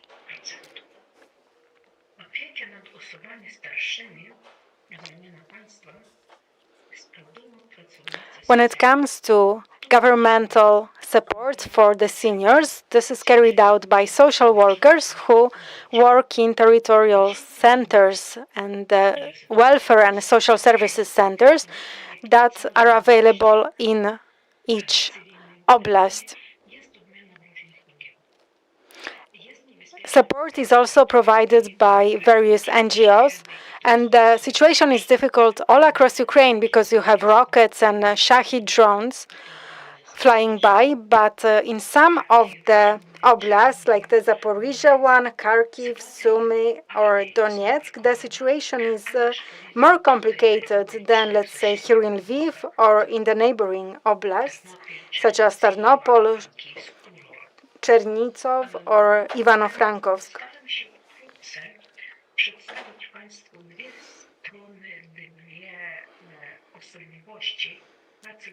And I will tell you about different aspects of working with seniors in regions that are close to the front line and in regions where you don't have active combat. So seniors are especially at risk when it comes to physical safety. So the main task of social workers, both in cities and rural areas, which are close to the front line, is to make sure that these people are safe. And that is achieved through evacuating these people and providing them advice in terms of personal safety.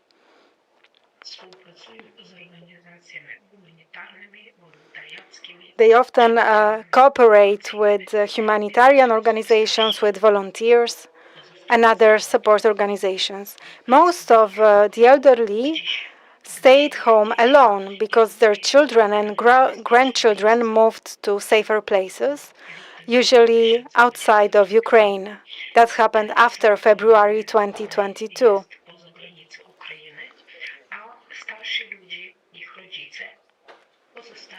And seniors, their parents, stayed to protect their homes. But unfortunately, the Russian army is approaching their homes, which poses a great risk to their life and health. But very often, they do not want to leave their homes. But in such cities and villages, you have the Ukrainian soldiers, and then they are kind of replacing social workers. That's how I describe them, because they share their food, water, sweets, medicines, wood, fuel, and other products. And I'm saying this because that's what my husband told me. On February 26, 2022, he went to defend his country and he was at the front line for 19 months. Right now, he's undergoing treatment and rehabilitation after being wounded. But he told me that he himself helped some ladies to plant potatoes, to water tomatoes, and for example, when their grandparents would go for a couple of days to the regional center, to a hospital. So when we spoke on the phone, I asked him how he's feeling, what's going on, and he joked and he said that today he's taking his girls for a walk. And here, please take a look at these beautiful girls.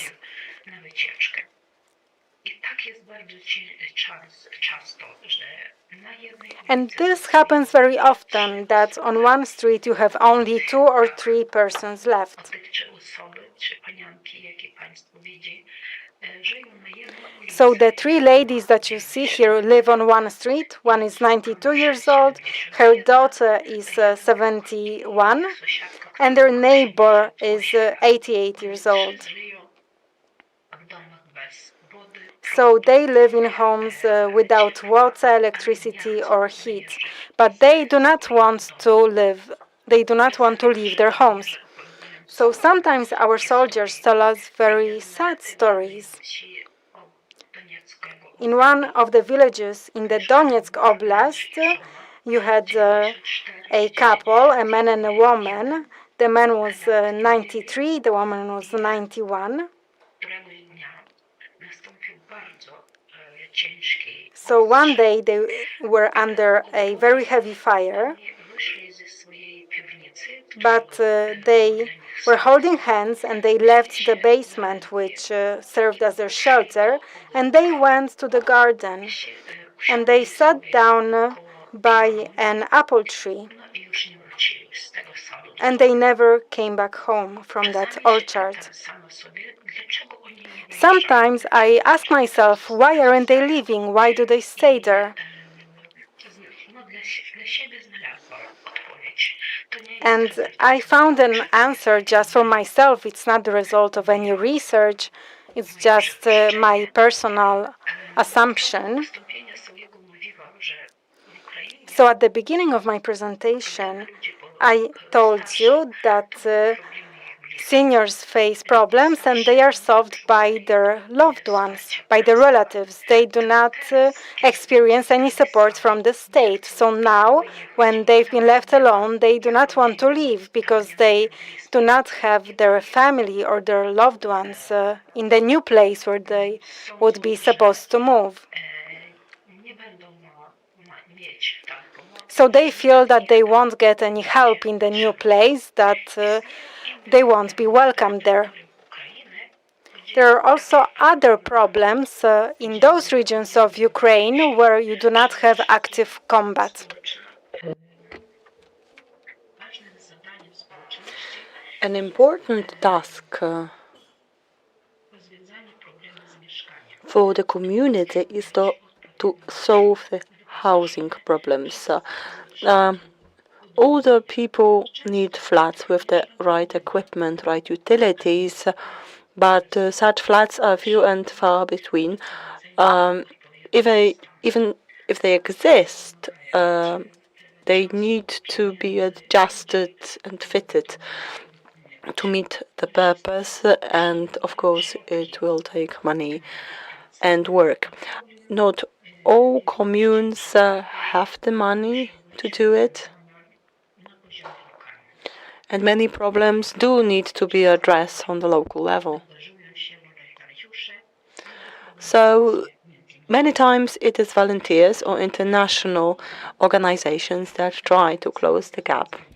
The Ukrainian government does take steps to try and solve the situation. On August 24th, 2024, the Council of Ministers adopted a resolution entitled Some Issues Tied to the Implementation of an Experimental Program regarding the organization of social services provided in hospitals and assisted living for the elderly and people with disabilities, internally displaced.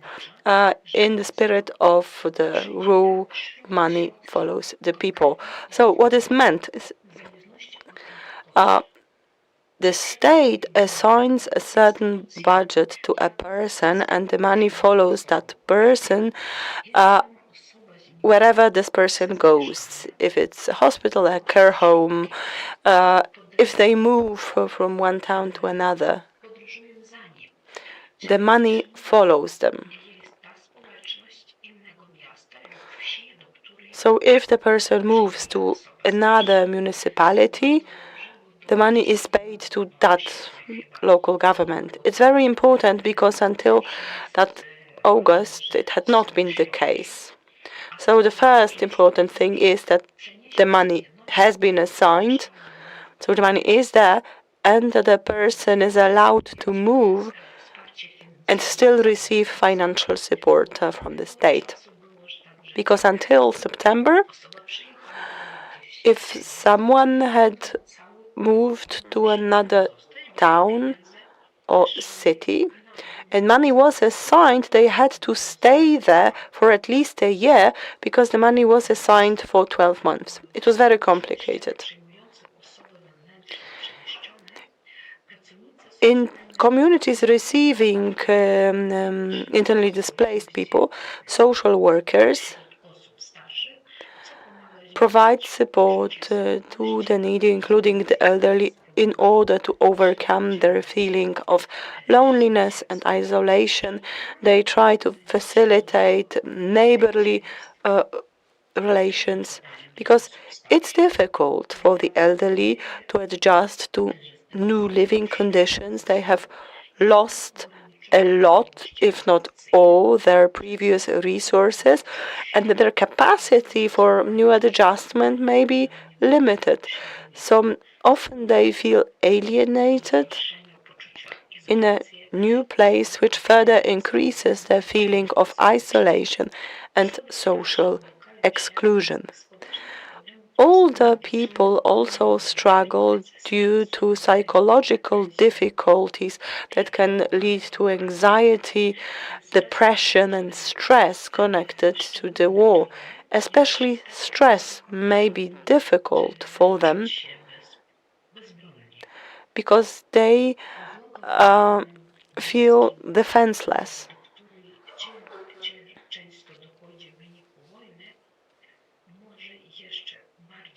Also, bereavement caused by war may further deepen the feeling of isolation and loneliness.